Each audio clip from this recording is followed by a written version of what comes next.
നമസ്കാരം, welcome to earnest academy. എൻ്റെ പേര് അഖിൽ.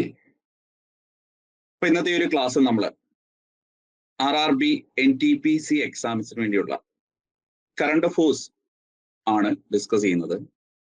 എങ്കിൽ പോലും നമുക്കറിയാം RRB NTPC നോട്ടിഫിക്കേഷൻസ് വരികയാണ്. 10,000-ഓളം വേക്കൻസികൾ നമ്മൾ എക്സ്പെക്ട് ചെയ്യുന്നുണ്ട്. അപ്പോൾ ഈ ഒരു എക്സാമിന് വേണ്ടി നമ്മൾ എന്തെല്ലാം കാര്യങ്ങൾ ശ്രദ്ധിക്കണം, ഏതെല്ലാം രീതിയിൽ പ്രിപ്പയർ ചെയ്യണം, ഇങ്ങനെ നിങ്ങളെ കൃത്യമായി ഗൈഡ് ചെയ്യാൻ വേണ്ടി ഏണസ്റ്റ് അക്കാഡമിയോടൊപ്പം ഞാനും ഉണ്ടാകും. അപ്പൊ ഈ ഒരു ക്ലാസ്സിൽ നമ്മൾ സിലബസിന്റെ ജസ്റ്റ് ഒരു ഓവർവ്യൂവും അതേപോലെ നമുക്ക് പഠിക്കാനുള്ള കറണ്ട് അഫയേഴ്സിൽ നിന്നും എന്തെല്ലാം കാര്യങ്ങൾ പഠിക്കണം, മുൻപ് ഈ എക്സാമിന് കറണ്ട് അഫയേഴ്സ് എന്ന ഭാഗത്ത് നിന്നും ഏതെല്ലാം രീതിയിൽ ചോദ്യങ്ങൾ വന്നിട്ടുണ്ട്, ഇങ്ങനെയുള്ള കാര്യങ്ങളാണ് നമ്മൾ ഡിസ്കസ് ചെയ്യുന്നത്. തീർച്ചയായിട്ടും ക്ലാസ് അറ്റൻഡ് ചെയ്യുന്ന എല്ലാവരും ഇതിൽ മാക്സിമം കോൺട്രിബ്യൂട്ട് ചെയ്യാൻ ശ്രമിക്കണം. അതായത് അറിയാവുന്ന കാര്യങ്ങളൊക്കെ ഷെയർ ചെയ്യണം, അതേപോലെ ഡൗട്ട്സ് ഉണ്ടെങ്കിൽ അങ്ങനെയുള്ള കാര്യങ്ങൾ ഷെയർ ചെയ്യണം. എങ്കിൽ മാത്രമേ നമുക്ക് സ്മൂത്ത് ആയിട്ട് ക്ലാസ് കൊണ്ടുപോകാനും നിങ്ങൾക്ക് ഈ ക്ലാസ് കൊണ്ട് ഒരു നല്ല ബെനിഫിറ്റ് ലഭിക്കുകയും ഉള്ളൂ. അപ്പോൾ RRB NTPC എക്സാംസിന് ഏറ്റവും നല്ല രീതിയിൽ നിങ്ങളെ പ്രിപ്പയർ ചെയ്ത് റാങ്ക് ലിസ്റ്റിൽ ഉയർന്ന റാങ്ക് തന്നെ സ്വന്തമാക്കാൻ ഏണസ്റ്റ് അക്കാഡമി നിങ്ങളോടൊപ്പം ഉണ്ടാകും. ഇപ്പം നാഷണൽ ലെവലിൽ വളരെയധികം ഉദ്യോഗാർത്ഥികൾ കാത്തിരിക്കുന്ന ഒരു എക്സാമാണ് RRBയുടെ NTPC എക്സാം. ഈ എക്സാമിന്റെ മുൻപുള്ള സ്വഭാവം, നമുക്കൊരു പൂർണ്ണമായ നോട്ടിഫിക്കേഷൻസും സിലബസും ഒക്കെ അവർ പിന്നീട് അപ്ഡേറ്റ് ചെയ്യത്തുള്ളൂ. എന്നാൽ വലിയ ചേഞ്ചസ് ഒന്നും ഇല്ലാതെ മുൻപ് നടന്ന പരീക്ഷകളിൽ നിന്നും എന്തൊക്കെ നമ്മൾ ശ്രദ്ധിക്കണം, എന്തെല്ലാം കാര്യങ്ങൾ നമ്മൾ അറിഞ്ഞിരിക്കണം, ഇങ്ങനെ കുറെ ബേസിക് ഫാക്ട്സ് ഉണ്ട്. അതൊന്ന് ഡിസ്കസ് ചെയ്തുകൊണ്ട് നമുക്ക് ക്ലാസ്സിലെ ബാക്കിയുള്ള ഭാഗത്തേക്ക് പോകാം. ഇപ്പോൾ ജനറൽ ആയിട്ടുള്ള കമ്പ്യൂട്ടർ ബേസ്ഡ് ടെക്സ്റ്റ് 1, 2 ഇതിലൊരു ബേസിക് സിലബസ് ആയിട്ട് വരുന്നത് mathematics, general awareness, general intelligence and reasoning. Okay, അപ്പൊ നമ്മൾ ശ്രദ്ധിക്കേണ്ട കാര്യം, നമുക്ക് ഇതിന്റെ നോട്ടിഫിക്കേഷൻ വരുന്നു, എക്സാം ഡേറ്റും മറ്റു കാര്യങ്ങളും വരുമ്പോഴേ ഡീറ്റെയിൽ ആയിട്ടുള്ള സിലബസ് യഥാർത്ഥത്തിൽ അവരുടെ സൈറ്റിൽ പബ്ലിഷ് ചെയ്യത്തുള്ളൂ. എന്നാൽ നോർമൽ കേസ് നമുക്ക് പബ്ലിക് ഡൊമൈനിലൊക്കെ പല രീതിയിലുള്ള സിലബസ് അവൈലബിൾ ആണ്, പ്രത്യേകിച്ച് മുൻപ് ഇതേ രീതിയിൽ നടന്ന എക്സാംസ് വെച്ച്. അപ്പൊ എക്സാം ഡേറ്റുകളും മറ്റു കാര്യങ്ങളും പബ്ലിഷ് ചെയ്യുമ്പോൾ കൃത്യമായിട്ട് അവർ പറയും സൈറ്റിൽ ഞങ്ങൾ ഇത് അപ്ഡേറ്റ് ചെയ്യുന്നു. പക്ഷെ നമുക്ക് പ്രിപ്പറേഷൻസ് നേരത്തെ തന്നെ ആരംഭിക്കേണ്ടത് തന്നെ മുൻപുണ്ടായിരുന്ന സിലബസിനെ നമുക്ക് നോട്ടിഫിക്കേഷൻ വരുന്ന സമയത്ത് ജസ്റ്റ് ഒന്ന് എന്തൊക്കെ ടോപ്പിക്ക് വരും അല്ലെങ്കിൽ എക്സാമിന്റെ ഒരു രീതി എങ്ങനെയാണെന്ന് മാത്രം മെൻഷൻ ചെയ്താണ് പോകുന്നത്. ഡീറ്റെയിൽ ആയിട്ടുള്ള സിലബസുകൾ പലപ്പോഴും നമുക്കറിയാം എക്സാം ഡേറ്റ് ഒക്കെ ഡിക്ലെയർ ചെയ്യുന്ന സമയത്താണ് നമുക്ക് കിട്ടുന്നത്. അപ്പൊ ഇങ്ങനെ നമുക്ക് കിട്ടിയ ഒരു സിലബസിലെ 3 ഭാഗങ്ങൾ, അതായത് നോട്ടിഫിക്കേഷനുമായി ബന്ധപ്പെട്ട് ഞാൻ ഓൾറെഡി പറഞ്ഞു, നമുക്ക് നോട്ടിഫിക്കേഷൻ ഓരോ എക്സാമിന്റെ വരുന്ന സമയത്ത് അവര് എന്തൊക്കെ പഠിക്കണമെന്ന് കൃത്യമായിട്ട് നമ്മളോട് പറയാറുണ്ട്. അപ്പൊ ഈ ഒരു എക്സാമിന്റെ നോട്ടിഫിക്കേഷൻ വന്ന സമയത്തും നമ്മളോട് ജനറൽ ആയിട്ട് ഇന്ന കാര്യങ്ങൾ പഠിക്കണം എന്നൊരു ഐഡിയ നമുക്ക് കിട്ടും. അതിൽ മാത്തമാറ്റിക്സ് ഉണ്ട്, ജനറൽ അവയർനെസ് ഉണ്ട്, ജനറൽ ഇന്റലിജൻസ് ആൻഡ് റീസണിങ് ഉണ്ട്. അപ്പൊ ഈ ജനറൽ അവയർനെസ് എന്നൊരു ഭാഗത്തെ ഡിപ്പെൻഡ് ചെയ്താണ് യഥാർത്ഥത്തിൽ കുറച്ച് കാര്യങ്ങൾ നമ്മളിന്ന് ഡിസ്കസ് ചെയ്യുന്നത്. ബാക്കി മുന്നോട്ടുള്ള ക്ലാസ്സുകൾ നമുക്ക് നോക്കാം. അപ്പൊ ഇവിടെ നമ്മൾ ശ്രദ്ധിക്കേണ്ടത് ജനറൽ അവയർനെസ് എന്ന ഭാഗത്ത് നമുക്കറിയാം നാഷണൽ ലെവൽ പരീക്ഷകളിൽ പ്രത്യേകിച്ച് RRBയുടെ മിക്ക പരീക്ഷകളും വളരെ ഇമ്പോർട്ടന്റ് ആയിട്ടൊരു ഭാഗമാണ് കറണ്ട് അഫയേഴ്സ് എന്ന് പറയുന്നത്. അപ്പൊ ഈ ജനറൽ അവയർനെസ് എന്ന ഭാഗത്തെ ഡിപ്പെൻഡ് ചെയ്തിട്ടാണ് നമ്മൾ കറണ്ട് അഫയേഴ്സ് പലപ്പോഴും എക്സാമിന് ചോദിക്കുന്നത്. അപ്പൊ ഈ എക്സാം എഴുതുന്ന ഭൂരിഭാഗം പേർക്കും കറണ്ട് അഫയേഴ്സിൽ എന്തെല്ലാം ഭാഗങ്ങൾ പഠിക്കണം എന്നൊരു ക്ലിയർ ഐഡിയ സാധാരണഗതിയിൽ ലഭിക്കാറില്ല. ഓക്കെ, അപ്പൊ ഇവിടെ നമ്മൾ ശ്രദ്ധിക്കേണ്ടത് ഈ ജനറൽ അവയർനെസ് എന്ന ഭാഗത്ത് നോർമൽ കേസിൽ, അതായത് ഈ രീതിയിലുള്ള പരീക്ഷയുടെ സിലബസിൽ ഇത്രയും കാര്യങ്ങളാണ് ഉൾപ്പെടുത്തുന്നത്. എന്തെങ്കിലും അപ്ഡേഷൻസ് ഉണ്ടെങ്കിൽ പിന്നീട് വരുന്ന പരീക്ഷകളായിരിക്കും വരിക. ഈ പരീക്ഷയുടെ നോട്ടിഫിക്കേഷൻ സമയത്ത് ജസ്റ്റ് മെൻഷൻ ചെയ്തു പോയ ഭാഗങ്ങളാണ്. Current events of national and international importance. അപ്പൊ ശ്രദ്ധിക്കേണ്ടതെന്ന് വെച്ച് കഴിഞ്ഞാൽ നമുക്കറിയാം നാഷണൽ ഇന്റർനാഷണൽ ലെവലിലുള്ള കറണ്ട് അഫയേഴ്സ് ആണ് എപ്പോഴും RRB പരീക്ഷകൾക്ക് ചോദിക്കാറുള്ളത്. അപ്പൊ ഇവിടെ നാഷണൽ ഇന്റർനാഷണൽ ലെവലിലുള്ള കറണ്ട് അഫയേഴ്സ് പഠിക്കണമെന്ന് നമ്മളോട് പറഞ്ഞിട്ടുണ്ട്. എന്നാൽ എന്തെല്ലാം പഠിക്കണമെന്ന് പലർക്കും ഐഡിയ ഇല്ല. അപ്പൊ നമ്മൾ സിമ്പിൾ ആയിട്ടൊന്ന് പറഞ്ഞു കഴിഞ്ഞാൽ നമുക്ക് സബ്ജക്റ്റുകളെ മേഖലകളായിട്ട് തിരിക്കാൻ പറ്റും. സയൻസ്, അതിൽ തന്നെ സയൻസ് ആൻഡ് ടെക്നോളജി എന്ന് പറയുന്ന ഭാഗം. ഓക്കെ, ആർട്സ് നമുക്ക് സിലബസിലേക്ക് വരാം, അതിനുമുമ്പ് ജസ്റ്റ് ഒന്ന് പറഞ്ഞു പോവുകയാണ്. അതുപോലെ സ്പോർട്സ്, ഇങ്ങനെ ഓരോ മേഖലയായിട്ട് എടുത്തു കഴിഞ്ഞാൽ സയൻസ്, ആർട്സ്, സ്പോർട്സ്, പിന്നെ ആർട്സുമായിട്ട് തന്നെ ബന്ധപ്പെട്ട് നമുക്ക് ലിറ്ററേച്ചറുമായി ബന്ധപ്പെട്ട് പിന്നെ സിനിമയും മറ്റു കാര്യങ്ങൾ അങ്ങനെയുള്ള എല്ലാം പോകും. പിന്നെ കോൺസ്റ്റിറ്റ്യൂഷൻ എന്നൊരു ഭാഗം. ഇനി ഈ സയൻസ് ആൻഡ് ടെക്നോളജി എന്ന് പറഞ്ഞെങ്കിൽ പോലും കമ്പ്യൂട്ടർ അല്ലെങ്കിൽ നമ്മൾ IT എന്ന് പറയുന്ന ഭാഗം സെപ്പറേറ്റ് ആയിട്ട് നമുക്ക് എടുക്കാം. പിന്നെ അടുത്തൊരു ടോപ്പിക്ക് നമുക്ക് എക്കണോമിക്സ് എടുക്കാം. ഇങ്ങനെ മെയിൻ ആയിട്ട് ചില ടോപ്പിക്കുകൾ കറണ്ട് അഫേഴ്സിൽ എപ്പോഴും ഉണ്ട്. അതായത് സയൻസ് ആൻഡ് ടെക്നോളജി എന്ന് പറയാം. സയൻസുമായിട്ട് തന്നെ ബന്ധപ്പെട്ട് വേറൊരു ടോപ്പിക്കാണ് കമ്പ്യൂട്ടർ അല്ലെങ്കിൽ IT എന്നുള്ളത്.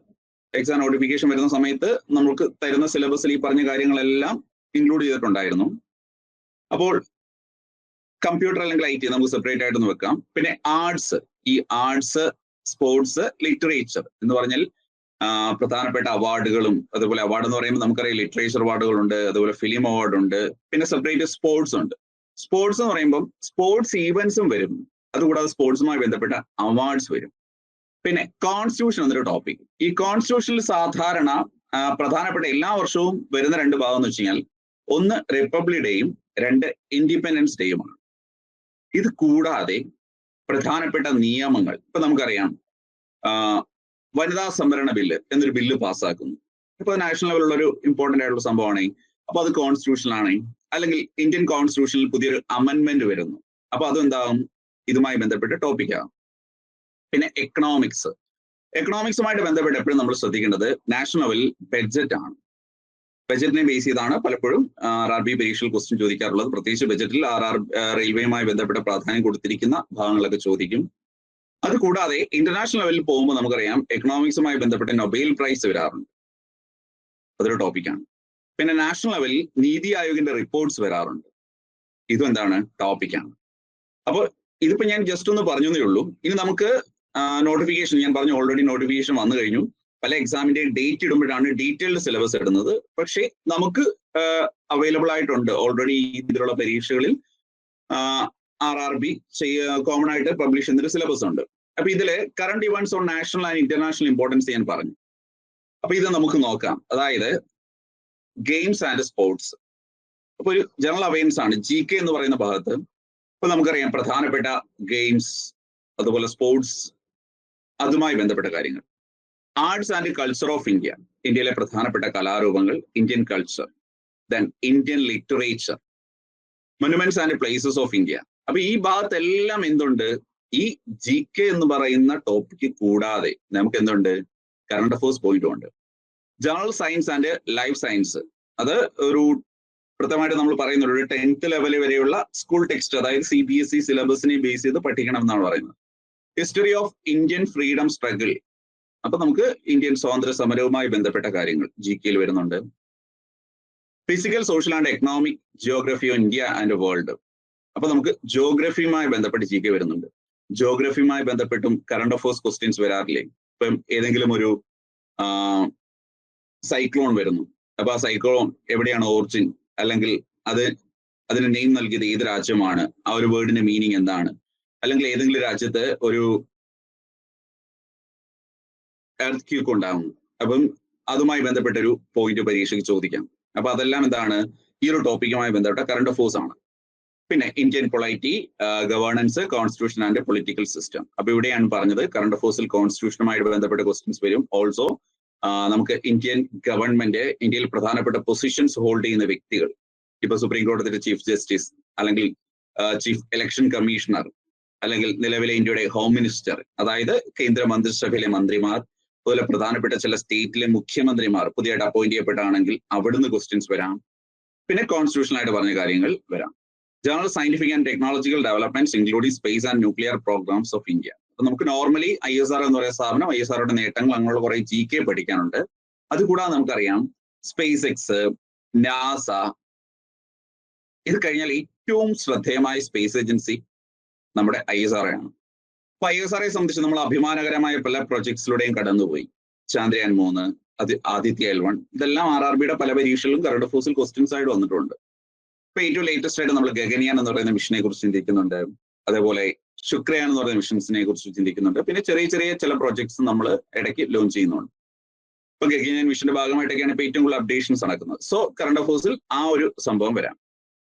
പിന്നെ UN and other important world organisation, united നേഷൻസും പ്രധാനപ്പെട്ട ഓർഗനൈസേഷൻസും, പ്രത്യേകിച്ച് നമ്മുടെ റഷ്യ യുക്രൈൻ വാറുമായിട്ടൊക്കെ ബന്ധപ്പെട്ട് ഉള്ള ക്വസ്റ്റ്യൻസ് അതിനെ ബേസ് ചെയ്ത് വരാം.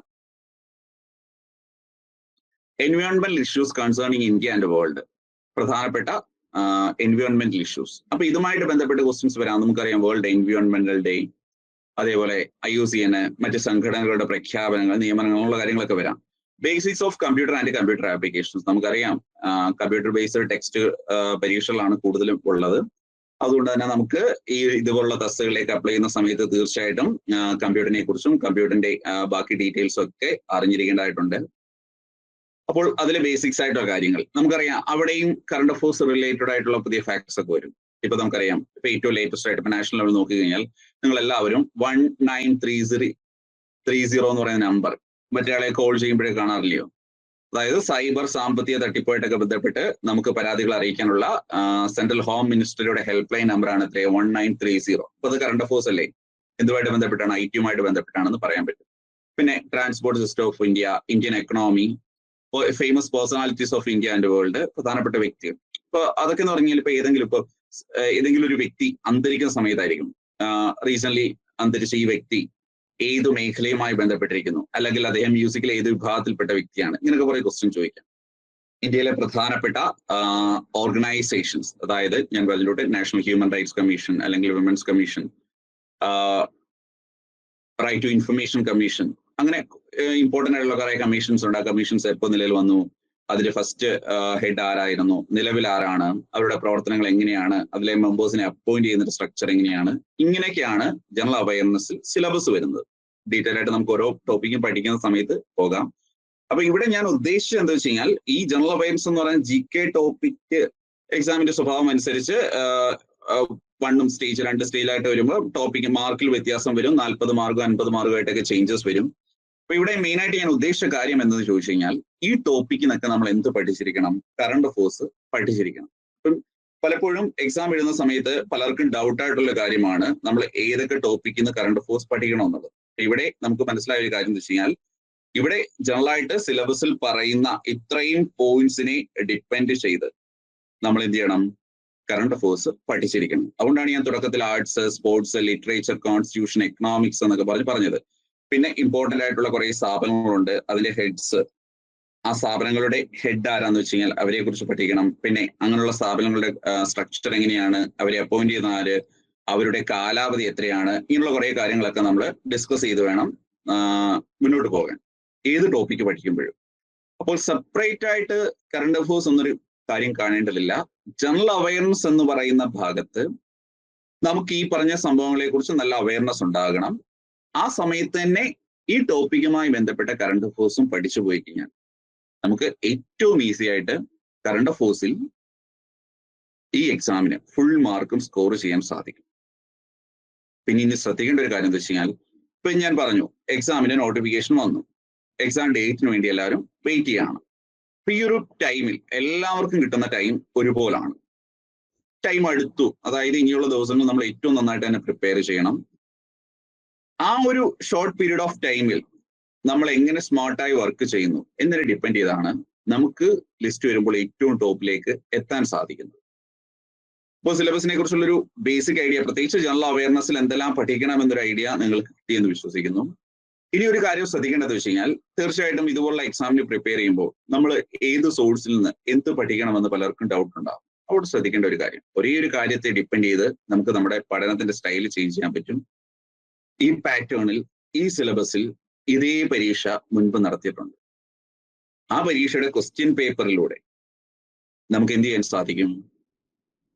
ഈ ടോപ്പിക്കിനൊക്കെ എന്തെല്ലാം കാര്യങ്ങൾ മുൻപ് ചോദിച്ചിട്ടുണ്ട്, പഠനത്തിൽ നമ്മൾ പഠിക്കുന്ന സമയത്ത് എന്തെല്ലാം കാര്യങ്ങൾ നമ്മൾ ഇൻക്ലൂഡ് ചെയ്യണം, ആ ക്വസ്റ്റ്യൻസുമായിട്ടൊക്കെ ബന്ധപ്പെട്ട ഓപ്ഷൻസിൽ എന്തെല്ലാം കാര്യങ്ങൾ റിലേറ്റഡ് ആയിട്ടുണ്ടായിരുന്നു, അപ്പൊ നമ്മൾ പഠിക്കുമ്പോൾ എന്തെല്ലാം ഇൻക്ലൂഡ് ചെയ്യണം, ഇങ്ങനെ കൃത്യമായിട്ടൊരു ഐഡിയ നമുക്ക് ക്രിയേറ്റ് ചെയ്യാൻ പറ്റുന്നത് പ്രീവിയസ് ക്വസ്റ്റ്യൻ സെക്ഷൻസിലൂടെയാണെന്ന് ധൈര്യപൂർവ്വം നമുക്ക് ഉറപ്പിക്കാൻ സാധിക്കും. അത് ഒരിക്കലും ചേഞ്ച് വരാത്ത കാര്യമാണ്. നമുക്ക് പല സോഴ്സുകളെ ഡിപ്പെൻഡ് ചെയ്യുമ്പോൾ ഡൗട്ട് ഉണ്ടാവും, നമ്മൾ പഠിക്കുന്നതൊക്കെ ഓക്കെ ആണോ, അല്ലെങ്കിൽ ഇതൊക്കെ പഠിച്ചാൽ മതിയോ, ഇതല്ലാതെ വേറെ എന്തെങ്കിലുമൊക്കെ നോക്കണോ, അങ്ങനെ നമ്മുടെ പഠനത്തെ ഏറ്റവും നന്നായിട്ട് ഇംപ്രൂവ് ചെയ്യാൻ, പ്രത്യേകിച്ച് ഈ ഒരു ഷോർട്ട് പീരീഡ് ഓഫ് ടൈമിൽ നമുക്ക് സാധിക്കുന്നത് ഈ ഒരു മെത്തേഡിലൂടെയാണ്. അപ്പൊ കറണ്ട് അഫേഴ്സിനെ സംബന്ധിച്ച് കറണ്ട് അഫേഴ്സിൽ നമുക്ക് പ്രീവിയസ് ക്വസ്റ്റ്യൻസ് എന്നൊരു ഓപ്ഷൻ ഇല്ല. കറണ്ട് അഫേഴ്സിന്റെ പ്രത്യേകത എന്താണ്? പ്രീവിയസ് ക്വസ്റ്റ്യൻ എന്നൊരു ഓപ്ഷൻ ഇല്ല. എന്നാൽ എല്ലാ വർഷവും റിപ്പീറ്റ് ചെയ്യുന്ന ചില കാര്യങ്ങളുണ്ട്, ഇല്ലേ? അതായത് റിപ്പീറ്റഡ് ആയിട്ട് വരുന്ന സംഭവം ഞാനിപ്പോ പറഞ്ഞു. ഒരു ഉദാഹരണം പറയാം. റിപ്പബ്ലിക് ഡേ എന്ന് പറയുന്ന ഒരു സംഭവം, റിപ്പബ്ലിക് ഡേ ആണെന്ന് വെച്ചു, ഇത് എല്ലാ വർഷവും നടക്കുന്നതല്ലേ. അപ്പോൾ 2020 ഒരു എക്സാമിന് റിപ്പബ്ലിക് ഡേ ആയിട്ട് ബന്ധപ്പെട്ട ഒരു ക്വസ്റ്റ്യൻ ചോദിച്ചിട്ടുണ്ടെങ്കിൽ തീർച്ചയായിട്ടും ഇനി നടക്കുന്ന പരീക്ഷയിലും കറണ്ട് അഫേഴ്സ് നമുക്ക് എന്ത് എക്സ്പെക്ട് ചെയ്യാം? റിപ്പബ്ലിക് ഡേ എന്ന ഭാഗത്ത് നിന്ന് ക്വസ്റ്റ്യൻസ് എക്സ്പെക്ട് ചെയ്യാം. മനസ്സിലായല്ലോ? അതുപോലെ മുൻപ് ചാന്ദ്രയാൻ 2 എന്ന ടോപ്പിക്കിൽ നിന്നും നമുക്ക് കറണ്ട് അഫേഴ്സിൽ ഒരു ക്വസ്റ്റ്യൻ ചോദിച്ചിട്ടുണ്ടെങ്കിൽ തീർച്ചയായിട്ടും ചാന്ദ്രയാൻ 3 കുറിച്ചും അല്ലെങ്കിൽ ആദിത്യ L1 കുറിച്ചും ഒക്കെ എന്ത് ചെയ്യാം? ക്വസ്റ്റ്യൻ ചോദിക്കാം. ക്ലിയർ ആണല്ലോ? ആ പഠിച്ചു വന്നിട്ട് ഒരു ഐഡിയ ആണ് പറഞ്ഞത്. മുൻപ് ഇപ്പൊ ജമ്മു കാശ്മീർ പുനഃസംഘടനാ നിയമം എന്ന് പറയുന്ന കോൺസ്റ്റിറ്റ്യൂഷനുമായി ബന്ധപ്പെട്ട ഒരു ക്വസ്റ്റ്യൻ കറണ്ട് അഫേഴ്സ് ചോദിച്ചിട്ടുണ്ടെങ്കിൽ അതിനുശേഷം വന്ന വനിതാ സംവരണ ബില്ലോ മറ്റ് നിയമങ്ങളോ എല്ലാം ചോദിക്കാം. അതുപോലെ ഇന്ത്യയുടെ പുതിയ പാർലമെന്റ് മന്ദിരം, നമുക്കറിയാം ഇന്ത്യക്ക് പുതിയ പാർലമെന്റ് മന്ദിരം നിർമ്മിച്ചു. ആ പാർലമെന്റ് മന്ദിരവുമായി ബന്ധപ്പെട്ട ഒരു ക്വസ്റ്റ്യൻ ചോദിച്ചിട്ടുണ്ട്, അത് കോൺസ്റ്റിറ്റ്യൂഷനാണ്. സോ അതുപോലെ മറ്റെന്തെങ്കിലും പുതിയ നിർമ്മിതികളോ മറ്റു സംഭവങ്ങളോ വന്നിട്ടുണ്ടെങ്കിൽ ഇതിനകത്ത് പ്രത്യേകിച്ച് നാഷണൽ മൂവ്മെന്റ്സിനെ കുറിച്ചൊക്കെ പറയുന്നത് നമുക്കറിയാം. പ്രശസ്തരായ ചില വ്യക്തികൾ അന്തരിക്കും, അവരുടെ പേരുടെ സ്മാരകങ്ങൾ സ്ഥാപിക്കും, ചില സ്ഥാപനങ്ങളുടെ പേരിൽ ഇത് വരും, പുതിയ പുതിയ ഇത് വരും. ഇതെല്ലാം നമുക്ക് അവിടെ നിന്നും ശ്രദ്ധിക്കാൻ പറ്റും. ഇപ്പോൾ ഞാൻ പറഞ്ഞിട്ട് സയൻസ് ആൻഡ് ടെക്നോളജിയിൽ 2022 നടന്നൊരു എക്സാമിന് 2022 ഫിസിക്സുമായി ബന്ധപ്പെട്ട നൊബേൽ പ്രൈസ് വിന്നേഴ്സ് ആരൊക്കെയാണെന്ന് ചോദിച്ചു കഴിഞ്ഞാൽ തീർച്ചയായിട്ടും നമ്മൾ ഈ വർഷം പ്രിപ്പയർ ചെയ്യുമ്പോൾ നമുക്ക് ഓൾറെഡി നോട്ടിഫിക്കേഷൻ വന്നതായതുകൊണ്ട് നമുക്ക് അവൈലബിൾ ആയിട്ടുള്ള നൊബേൽ പ്രൈസ് തൊട്ട് 9 വർഷം ഏതാണോ അതിൽ നിന്നും ആ ഭാഗങ്ങൾ പഠിച്ചേ പറ്റത്തുള്ളൂ. ഇതാണ് കറണ്ട് അഫേഴ്സിൽ പലർക്കും ഇല്ലാത്തൊരു ഐഡിയ. അതായത് സിലബസ് തരുന്ന ഭാഗങ്ങൾ കൃത്യമായി എങ്ങനെ പഠിക്കണമെന്ന് എല്ലാവർക്കും അറിയാം. മനസ്സിലായല്ലോ? സിലബസ് തന്നാൽ കൃത്യമായി സിലബസിലുള്ളത് എന്തൊക്കെ പഠിക്കണമെന്ന്, അവിടെ ഒരു കൺഫ്യൂഷൻ, ഏതൊക്കെ സോഴ്സ് പഠിക്കണം, എന്തെല്ലാം പഠിക്കണം, നമ്മൾ പഠിക്കുന്നതൊക്കെ ഓക്കെ ആണോ എന്നൊരു കൺഫ്യൂഷൻ ഉണ്ടാവും. അത് മാറ്റാൻ ഏറ്റവും നല്ല മാർഗം എന്താണ്? ഇതേ സിലബസിൽ ഇതേ പരീക്ഷ മുൻപ് നടന്നിട്ടുണ്ട്. ആ പരീക്ഷയുടെ ക്വസ്റ്റ്യൻസ് നോക്കിയിട്ട് നമ്മുടെ പഠനം ഓക്കെ ആണോ, നമ്മൾ ഓരോ ടോപ്പിക്കും പഠിക്കുന്നത് ക്ലിയർ ആണോ, അവിടെ നിന്നും നമ്മൾ പഠിച്ച ഭാഗത്ത് നിന്ന് ക്വസ്റ്റ്യൻസ് ഒക്കെ ചോദിച്ചിട്ടുണ്ടോ, ഇനിയിപ്പോൾ ആ സയൻസിൽ നിന്നും നമ്മൾ പഠിക്കാത്ത ഭാഗത്ത് നിന്ന് ക്വസ്റ്റ്യൻസ് ഉണ്ടെങ്കിൽ നമുക്ക് അതനുസരിച്ച് നമ്മുടെ പഠനത്തിന്റെ സ്റ്റൈൽ മാറ്റാൻ പറ്റും. ക്ലിയർ ആണല്ലോ? ഇതേപോലെ തന്നെയാണ് കറണ്ട് അഫേഴ്സ് ശ്രദ്ധിക്കേണ്ടത്. കറണ്ട് അഫേഴ്സിൽ മിക്കവാറും സംഭവങ്ങളെല്ലാം റിപ്പീറ്റഡ് ആണ്.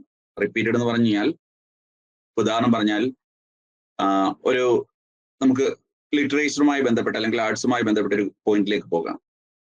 നമുക്ക് നാഷണൽ ലെവലിൽ ഏറ്റവും വലിയ സാഹിത്യ പുരസ്കാരങ്ങളൊന്നായ ജ്ഞാനപീഠം എന്നൊരു പുരസ്കാരം പ്രഖ്യാപിക്കുന്നു. അപ്പൊ എന്താണ്?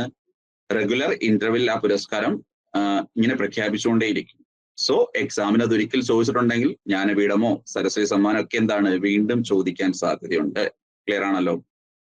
അപ്പോൾ cricket world cup 2023 men's ODI cricket world cup എന്നൊരു ടോപ്പിക്ക് എക്സാമിന് ചോദിച്ചിട്ടുണ്ടെങ്കിൽ ഇതേ രീതിയിൽ നടന്ന 2020 വേൾഡ് കപ്പുകളോ അല്ലെങ്കിൽ ക്രിക്കറ്റ് വേൾഡ് കപ്പുകളോ ഫുട്ബോൾ വേൾഡ് കപ്പുകളോ അല്ലെങ്കിൽ കോപ്പ അമേരിക്ക ഫുട്ബോൾ ടൂർണമെന്റ് ഒക്കെ വരുമ്പോൾ എന്താണ്? ഇതെല്ലാം എക്സാമിന് ക്വസ്റ്റ്യൻസ് ആയിട്ട് ചോദിക്കാനുള്ള ചാൻസ് ഉണ്ട്. ഈ രീതിയിലാണ് നമ്മൾ നമ്മുടെ പഠനത്തിന്റെ സ്റ്റൈല് മാറ്റേണ്ടത്. ക്ലിയർ ആണല്ലോ? അപ്പോൾ തീർച്ചയായിട്ടും ഒരു ഏകദേശ ഐഡിയ, അതായത് ജനറൽ അവയർനെസ് എന്നൊരു ടോപ്പിക്കിൽ നിന്നും എന്തെല്ലാം കാര്യങ്ങൾ പഠിക്കണം, ഏതെല്ലാം രീതിയിൽ നമ്മൾ പ്രിപ്പയർ ചെയ്യണം, അതുപോലെ കറണ്ട് അഫേഴ്സ് എന്ന് പറയുന്ന ടോപ്പിക്ക് എങ്ങനെ ഫോക്കസ് ചെയ്ത് പഠിക്കണം, അതായത് നമുക്ക് എന്തെല്ലാം കാര്യങ്ങൾ ജനറൽ അവയർനെസ് നമ്മളോട് പഠിക്കാൻ പറഞ്ഞിട്ടുണ്ടോ ആ ഭാഗങ്ങളുമായി ബന്ധപ്പെട്ട എല്ലാം എന്ത് വരും? കറണ്ട് അഫേഴ്സ് ക്വസ്റ്റ്യൻസ് വരും. ശ്രദ്ധിച്ചാൽ മതി. ഇവിടെ തന്നിരിക്കുന്ന സിലബസിൽ ഓരോ ഭാഗമായിട്ട് നമുക്ക് കറണ്ട് അഫേഴ്സിലെ ഓരോ ഇവന്റ്സിനെയും കണക്ട് ചെയ്യാൻ പറ്റും. അങ്ങനെ ഒരു ക്ലിയർ ഐഡിയ കിട്ടിയാൽ പിന്നെ നമുക്ക് യാതൊരു കൺഫ്യൂഷനും കാണത്തില്ല, എക്സാമിന് യാതൊരു ടെൻഷനും കാണത്തില്ല. ഈ ഭാഗത്തും സുഖമായിട്ട് മാർക്ക് സ്കോർ ചെയ്യാൻ സാധിക്കും. ക്ലിയർ ആണല്ലോ? അപ്പൊ ഈ പറഞ്ഞ അന്താരാഷ്ട്ര തലത്തിലുള്ള പ്രധാനപ്പെട്ട ഓർഗനൈസേഷൻസിനെ കുറിച്ച് നമ്മളോട് പഠിക്കാൻ പറയുന്നുണ്ട്. അതായത് ഞാൻ ഉദാഹരണം പറയാം. UN എന്ന് പറയുന്ന സംഘടനയെ കുറിച്ച്. അപ്പൊ യുണൈറ്റഡ് നേഷൻ എന്താണ്, എന്ന് ഫോം ചെയ്തു, അതിൽ എത്ര മെമ്പേഴ്സ് ഉണ്ട്, ഇന്ത്യ എത്രാമത് ഫോം ചെയ്തു, ഇങ്ങനെ ബേസിക് ആയിട്ടൊക്കെ പഠിക്കുന്നു. അപ്പൊ UN നിലവിലെ തലവൻ ആര് എന്നൊരു പോയിന്റ് പഠിച്ചുള്ളത് കറണ്ട് അഫേഴ്സ് ആണ്. അദ്ദേഹം UN എത്രാമത്തെ സെക്രട്ടറി ജനറൽ ആണെന്ന് പഠിച്ചാൽ അദ്ദേഹം കറണ്ട് അഫേഴ്സ് ആണ്. അദ്ദേഹം ഏത് രാജ്യത്തുള്ള വ്യക്തിയാണെന്ന് പഠിച്ചാൽ കറണ്ട് അഫേഴ്സ് ആണ്. ഇനി ഇങ്ങനെ പഠിക്കുമ്പോൾ ആദ്യത്തെ സെക്രട്ടറി ജനറൽ ആരെന്ന് പഠിച്ചാൽ അത് GK ആണ്. മനസ്സിലായല്ലോ? ഇങ്ങനെയാണ് ഒരു ജനറൽ സബ്ജക്റ്റിൽ നമുക്ക് നമ്മുടെ പഠനത്തിന്റെ ഒരു ഡെപ്ത് വർദ്ധിപ്പിക്കാൻ സാധിക്കുന്നത്. നമ്മൾ എന്തെങ്കിലും ഒരു കാര്യത്തെക്കുറിച്ച് പഠിക്കുമ്പോൾ കറണ്ട് അഫേഴ്സ് ആണ് പഠിക്കുന്നെങ്കിൽ ഇപ്പൊ നമ്മളോട് ചോദിക്കുന്ന ക്വസ്റ്റ്യൻ ഇതാണെന്ന് വെച്ചോ, യുഎന്നിന്റെ നിലവിലെ സെക്രട്ടറി ജനറൽ ആരെ എന്നൊരു ക്വസ്റ്റ്യൻ ആണ് എക്സാം ചോദിക്കുന്നത്. അപ്പൊ അവിടെ നമ്മൾ ആ ക്വസ്റ്റ്യൻ കണ്ടിട്ടുണ്ടെങ്കിൽ നമ്മൾ പഠിക്കേണ്ടത്, അതായത് പ്രീവിയസ് ആയിട്ട് ഒരു ക്വസ്റ്റ്യൻ നോക്കി നമ്മൾ കണ്ടതാണ്. അപ്പൊ നമ്മൾ രണ്ട് രീതിയിൽ ശ്രദ്ധിക്കണം.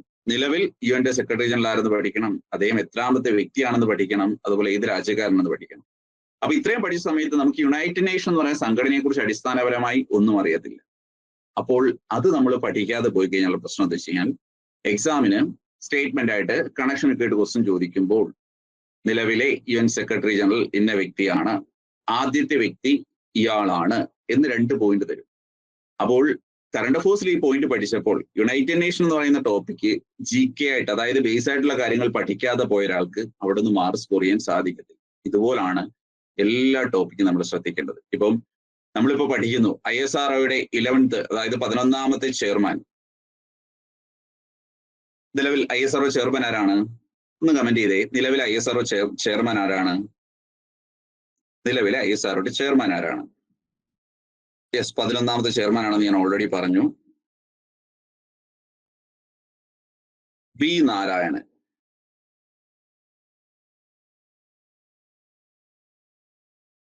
അപ്പൊ നമ്മൾ കറണ്ട് അഫേഴ്സിൽ ഒരു പോയിന്റ് ആയിട്ട് പഠിക്കുകയാണ്. അപ്പൊ നമ്മൾ കുറച്ചു കാലം മുമ്പ് വരെ കേട്ടിരുന്നു, അല്ലെങ്കിൽ കുറച്ച് ദിവസങ്ങൾക്ക് മുമ്പ് വരെ കേട്ടിരുന്നു, ISRO ചെയർമാന്റെ ഒരു മലയാളിയായിരുന്നു S സോമനാഥ്. അദ്ദേഹം ISROയുടെ 10ാമത്തെ ചെയർമാൻ ആയിരുന്നു, അല്ലെങ്കിൽ ISRO ചെയർമാൻ ആകുന്ന 5ാമത്തെ മലയാളിയാണ്. അപ്പൊ തന്നെ നമ്മൾ ശ്രദ്ധിക്കേണ്ടത് എന്താണ് ISRO എന്ന് ഫോം ചെയ്തു, ആദ്യ ചെയർമാൻ ആരായിരുന്നു, ഏറ്റവും കൂടുതൽ കാലം ചെയർമാൻ ആരായിരുന്നു, ISROയുടെ ഹെഡ് ക്വാർട്ടേഴ്സ് എന്താണ്, അവർക്ക് എന്തെങ്കിലും സ്ലോഗൺ ഉണ്ടോ, ഇങ്ങനെ പഠിച്ചാൽ എന്തായി, ബേസിക് ആയിട്ടുള്ള അതിനെക്കുറിച്ചുള്ള ജനറൽ അവയർനെസ് ആയി. Plus current affairs. ഇതാണ് ഓരോ ടോപ്പിക്കും ശ്രദ്ധിക്കുന്നത്. ഇന്റർനാഷണൽ ഓർഗനൈസേഷൻസും നാഷണൽ ഓർഗനൈസേഷൻസും എടുത്താൽ ഇതുപോലാണ്. ഇപ്പൊ ഇന്ത്യൻ എക്കണോമി ഞാൻ എടുത്ത് പറഞ്ഞു, നമ്മൾ എന്താണ് ബജറ്റ് പഠിക്കണം, ബജറ്റിനെ കുറിച്ച് പഠിക്കണം. ഒപ്പം തന്നെ ബജറ്റ് കൂടാതെ ഇപ്പൊ ഇന്ത്യയിൽ ഏറ്റവും വലിയ സംഭവം വെച്ച് കഴിഞ്ഞാൽ നമുക്ക് എക്കണോമിക് സർവേകൾ വരുന്നുണ്ട്, നീതി ആയോഗിന്റെ റിപ്പോർട്ടുകൾ വരുന്നുണ്ട്. ഇതെല്ലാം എന്താണ്, യെസ്, ഈ ഒരു സിസ്റ്റവുമായി ബന്ധപ്പെട്ട് കണക്ട് ചെയ്യാവുന്ന പോയിന്റ്സ് ആണ്. ഇങ്ങനെ ജനറൽ അവയർനെസ്സിനുള്ള ടോപ്പിക്കിന് ഡെപ്ത് കൊടുത്തു കഴിഞ്ഞാൽ ഈ ഭാഗത്ത് നിന്ന് എക്സാമിന്റെ നമുക്കറിയാം 2 പാറ്റേണിൽ വരുമ്പോൾ 40 അല്ലെങ്കിൽ 50 മാർക്ക്, അതായത് ഏറ്റവും കൂടുതൽ ചോദ്യങ്ങൾ വരുന്ന പാർട്ട് സിമ്പിൾ ആയിട്ട് നമുക്ക് മാർക്ക് നേടാൻ സാധിക്കും. പക്ഷേ പഠിക്കുമ്പോൾ ഈ ഒരു സ്റ്റൈല് ഫോളോ ചെയ്യണം. അതായത് നമ്മൾ ആ പഠിക്കുന്ന ഓരോ സംഭവത്തിന് ഡെപ്ത് കൊടുക്കണം, ആ ഭാഗത്തെ കറണ്ട് അഫേഴ്സുമായിട്ട് ലിങ്ക് ചെയ്തും പോകണം. ഓരോ ടോപ്പിക് എടുത്താലും ഇപ്പോൾ ഞാനിപ്പോ ഓരോ ഉദാഹരണങ്ങളായിട്ട് പറയുകയാണ്. നമ്മളിപ്പോ ഒളിമ്പിക്സ് നമുക്കറിയാം, പാരീസ് ഒളിമ്പിക്സ് നടന്നു. ഇപ്പൊ പാരീസ് ഒളിമ്പിക്സിൽ എത്രാമത്തെ ഒളിമ്പിക്സ്, എവിടെ നടന്നു, അല്ലെങ്കിൽ മെഡൽ പട്ടികയിൽ ഫസ്റ്റ് ആര്, സെക്കൻഡ് ആര്, ഇന്ത്യയുടെ പൊസിഷൻ എത്ര, ഇന്ത്യക്ക് വേണ്ടി മെഡൽ നേടിയത് ആര് എന്നൊക്കെ നമ്മൾ പഠിച്ച് കംപ്ലീറ്റ് ആക്കി വെക്കുന്നു. അപ്പൊ നമ്മുടെ ലക്ഷ്യം എന്താണ്, പാരീസ് ഒളിമ്പിക്സ് എന്നൊരു ടോപ്പിക്കിൽ നിന്നും കറണ്ട് അഫേഴ്സിൽ ഒരു ക്വസ്റ്റ്യൻ വന്നാൽ നമുക്ക് മാർക്ക് പോകരുത്. ഈ ഒരു ലക്ഷ്യത്തോടു കൂടിയായിരിക്കും നമ്മൾ പാരീസ് ഒളിമ്പിക്സ് പഠിക്കുന്നത്. എന്നാൽ ശ്രദ്ധിക്കേണ്ടത് എന്താണ്, പാരീസ് ഒളിമ്പിക്സിനെ കുറിച്ച് പഠിക്കുമ്പോൾ നമ്മൾ ശ്രദ്ധിക്കേണ്ടത് കറണ്ട് അഫേഴ്സിൽ ആ ഭാഗം പഠിച്ചു പൂർത്തീകരിച്ചാൽ ഇനി എന്താണ് ഒളിമ്പിക്സ്, എപ്പോൾ സ്റ്റാർട്ട് ചെയ്തു, എന്താണ് അതിലെ ബേസിക് റൂൾസ്, എവിടെയായിരുന്നു തുടക്കം, ആദ്യകാലത്ത് എന്തെല്ലാം ഉണ്ടായിരുന്നു, പിന്നീട് ഓരോ കാര്യങ്ങൾ എപ്പോൾ ആഡ് ചെയ്ത് വന്നു, ഇങ്ങനെയുള്ള കാര്യങ്ങൾ പഠിച്ചു വെച്ചാലേ അതെന്താവത്തുള്ളൂ, പൂർണ്ണമാക്കും. ഈ രീതിയിലാണ് നമ്മൾ നാഷണൽ ലെവൽ പരീക്ഷകളെ സമീപിക്കേണ്ടത്. നാഷണൽ ലെവൽ അല്ല, കോമ്പറ്റേറ്റീവ് എക്സാമുകളെ എല്ലാം സമീപിക്കേണ്ടത്. അതാകുമ്പോൾ നമുക്ക് സബ്ജക്റ്റിൽ നല്ല ഡെപ്ത് കൊടുക്കുകയും ചെയ്യാം. കാരണം അതുപോലെ റീസെന്റ് ആയിട്ടുള്ള ഇവന്റുകൾ ആഡ് ചെയ്ത് പഠിച്ചു പോകാനും സാധിക്കും. ഞാൻ പറഞ്ഞില്ലയോ, നമ്മളിപ്പോ പഠിക്കുന്നു സുപ്രീം കോടതിയുടെ ചീഫ് ജസ്റ്റിസ്, 51ാമത്തെ ചീഫ് ജസ്റ്റിസ് ഇന്ന വ്യക്തിയാണ് എന്ന് പഠിക്കുന്നു. അപ്പൊ അവിടെ പഠിക്കുമ്പോൾ നമ്മൾ ശ്രദ്ധിക്കേണ്ടത് എന്താണ് സുപ്രീം കോടതി, സുപ്രീം കോടതി എപ്പോൾ ഫോം ചെയ്തപ്പോൾ എവിടെയായിരുന്നു ഹെഡ് ക്വാർട്ടേഴ്സ്, പിന്നീട് അത് എങ്ങോട്ട് മാറ്റി, അതുപോലെ ആദ്യം ആരായിരുന്നു, ഏറ്റവും കൂടുതൽ കാലം ആരായിരുന്നു, ഏറ്റവും കുറച്ചു കാലമായിരുന്നു, പിന്നെ ആ പദവിയിലിരുന്ന മറ്റു വ്യക്തികൾക്ക് എന്തെങ്കിലും പ്രത്യേകതയുണ്ടോ, ഇങ്ങനെയുള്ള കാര്യങ്ങളെല്ലാം നമ്മൾ ശ്രദ്ധിക്കണം.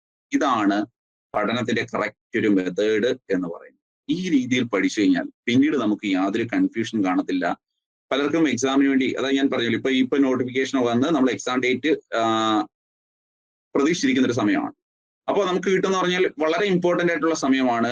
ഈ ഒരു സമയമാണ് ഏറ്റവും നന്നായിട്ട് യൂട്ടിലൈസ് ചെയ്യേണ്ടത്. അങ്ങനെ ചെയ്യുന്നവരാണ് റാങ്ക് ലിസ്റ്റിൽ നിന്ന് വലിയൊരു മുന്നേറ്റവും നടത്തുന്നത്. അപ്പൊ അങ്ങനെയുള്ള സമയത്ത് നമുക്ക് ഈ രീതിയിൽ പഠിക്കാൻ പറ്റിയിട്ടുണ്ടോ എന്ന് സ്വയം ഒന്ന് വിലയിരുത്തണം. ഇല്ലെങ്കിൽ നമ്മൾ ഈ പറഞ്ഞ രീതിയിൽ നിങ്ങളെ മുന്നോട്ട് നയിക്കാൻ ഏണസ്റ്റ് അക്കാഡമിയുടെ ക്ലാസ്സുകൾ എപ്പോഴും നിങ്ങളുടെ കൂടെ ഉണ്ടാവും. കൃത്യമായിട്ട് ഫോളോ ചെയ്യുക. ഓക്കെ, അപ്പൊ ഇത്രയും പറഞ്ഞതിൽ നിന്നും ഒരു ബേസിക് ഐഡിയ നിങ്ങൾക്ക് കിട്ടിയെന്ന് വിചാരിക്കുന്നു. ബാക്കിയുള്ള കാര്യങ്ങൾ ഇനി മുന്നോട്ട് പോകുന്ന സമയത്ത് നമുക്ക് ഡിസ്കസ് ചെയ്യാം. അപ്പൊ ഞാൻ പറഞ്ഞതെന്ന് വെച്ച് കഴിഞ്ഞാൽ കറണ്ട് അഫയേഴ്സിൽ നമുക്ക് എന്തില്ല, പ്രീവിയസ് ക്വസ്റ്റ്യൻസ് എന്നൊരു ഭാഗം പഠിച്ചിട്ട് കാര്യമില്ല. കാരണം 4 വർഷം മുമ്പ് നടന്ന കാര്യം നമുക്ക് ഇപ്പൊ ചോദിച്ചിട്ട് ഒരു കാര്യമില്ല. ആ പോയിന്റ് എല്ലാം ഔട്ട്ഡേറ്റഡ് ആയെന്ന് പറയാം. എന്നാൽ ആ പ്രീവിയസ് ക്വസ്റ്റ്യന്റെ സ്റ്റൈല് വെച്ച് നമുക്ക് ടോപ്പിക്കിൽ പഠിക്കാം. ഞാൻ നിങ്ങൾക്ക് അത് പറഞ്ഞു തന്നു. 2020 പരീക്ഷയിൽ ഒരു അവാർഡ് ചോദിച്ചെങ്കിൽ സെയിം അവാർഡ് നമ്മളിപ്പോൾ പഠിച്ചിരിക്കണം. ആർക്ക് ലഭിച്ചു, അവാർഡിന്റെ സ്ട്രക്ചർ എങ്ങനെയാണ്, എപ്പോൾ ഫോം ചെയ്തു എന്നുള്ള കാര്യങ്ങളെല്ലാം പഠിച്ചിരിക്കണം. ഓക്കെ, അപ്പൊ ചില ക്വസ്റ്റ്യൻസ് ഡിസ്കസ് ചെയ്തുകൊണ്ട് തന്നെ നമുക്ക് മുന്നോട്ട് പോകാം. എല്ലാവരും ആൻസർ ചെയ്യാൻ ശ്രദ്ധിക്കണം കേട്ടോ. ഞാൻ ഒരുപാട് ടോപ്പിക്കുകളൊന്നും എടുത്തില്ല. ഓരോ ടോപ്പിക്, ഇപ്പൊ സ്പോർട്സ് റിലേറ്റഡ് ആയിട്ടുള്ള ഒരു ടോപ്പിക് എങ്ങനെ പഠിക്കണം എന്ന് മനസ്സിലാക്കാൻ വേണ്ടി ചില കാര്യങ്ങളാണ് എടുത്തിരിക്കുന്നത്. Okay, title winner of ICC women's 2020 world cup 2024. അറിയാവുന്നവരൊക്കെ ആൻസർ ചെയ്യണം. 4 ഓപ്ഷൻസ് ഉണ്ട്. India, New Zealand, South Africa, Australia. Title winner of ICC women's 2020 world cup 2024. Answer ആയിട്ട് വരുന്നത് ഓപ്ഷൻ ബി, ന്യൂസിലൻഡ് ആണ്. ഓക്കെ, അപ്പൊ ഈ ഒരു ക്വസ്റ്റ്യൻ ഞാൻ ഡിസ്കസ് ചെയ്തതിന്റെ ഉദ്ദേശം എന്ത് എന്ന് ചോദിച്ചു കഴിഞ്ഞാൽ 2024 നമ്മൾ പരീക്ഷ എഴുതുന്നത് നമുക്കറിയാം അടുത്ത മാസം അല്ലെങ്കിൽ ഏപ്രിൽ മുതൽ എപ്പോഴും നമ്മൾ എക്സാം എഴുതാം. ഓക്കെ, അപ്പൊ അങ്ങനെ 2025 ഒരു സെക്കൻഡ് ഹാഫിലേക്ക് അടുക്കുന്ന സമയത്ത് നമ്മൾ പരീക്ഷ എഴുതുമ്പോൾ പലർക്കും ഡൗട്ടാണ്, നമ്മൾ കറണ്ട് അഫയേഴ്സിൽ ഏതെല്ലാം ഭാഗത്തുനിന്ന് പഠിക്കുന്നു. സാധാരണഗതിയിൽ പ്രത്യേകിച്ച് RRB പോലുള്ള പരീക്ഷകൾ എഴുതുമ്പോൾ നോർമൽ കേസ് നമ്മൾ ഏറ്റവും ഇമ്പോർട്ടൻസ് കൊടുക്കേണ്ടത് ഇപ്പൊ എക്സാം ഡേറ്റ്, അതായത് നമ്മളിപ്പം ഏപ്രിൽ എക്സാം നടക്കുന്നു എന്ന് എക്സ്പെക്ട് ചെയ്യുന്നു. ഓക്കെ, അങ്ങനെയാണെങ്കിൽ മാർച്ച് എന്ന് പറയുന്ന മാസം, അതായത് ഒരു മാസം ബാക്കിലേക്ക്, അവിടെ നിന്നൊരു 1.5 വർഷം ബാക്കിലേക്ക് എടുക്കും.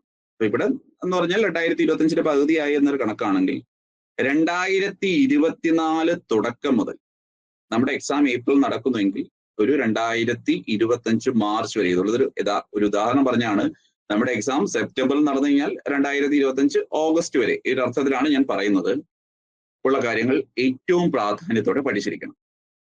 അപ്പോൾ പലർക്കും ഡൗട്ട് തോന്നും, നമ്മൾ ക്വസ്റ്റ്യൻ പേപ്പർ നോക്കുമ്പോൾ അതിലും ബാക്കിലുള്ള കാര്യങ്ങൾ ചോദിച്ചിട്ടുള്ളൂ. അത് ചോദിക്കുന്നതിന് ചില ലോജിക്കുകളുണ്ട്. ഇപ്പൊ ഞാൻ ഉദാഹരണം പറഞ്ഞുതരാം. ആദിത്യ L1 എന്ന് പറയുന്ന ഇന്ത്യയുടെ ഒരു ISROയുടെ ഒരു അഭിമാന പദ്ധതി ഉണ്ടായിരുന്നു. അതായത് സൂര്യനെ കുറിച്ച് പഠിക്കാൻ വേണ്ടി നമ്മളൊരു സാറ്റലൈറ്റ് വിക്ഷേപിച്ചു. അപ്പൊ ആ വിക്ഷേപിക്കുന്ന സമയത്ത് അതിന്റെ വാഹനം ഏത്, വിക്ഷേപണ തീയതി ഏത്, പ്രൊജക്ട് ഡയറക്ടർ ആരാ, ആ സമയത്ത് ISROയുടെ ചെയർമാൻ ആര്, ഇങ്ങനെ കുറെ കാര്യങ്ങൾ നമ്മൾ പഠിച്ചിരിക്കണം. ഇനി അത് വിക്ഷേപിച്ചിട്ട് ഇപ്പോൾ 1 വർഷമാകുന്നു എന്ന് വെച്ചു.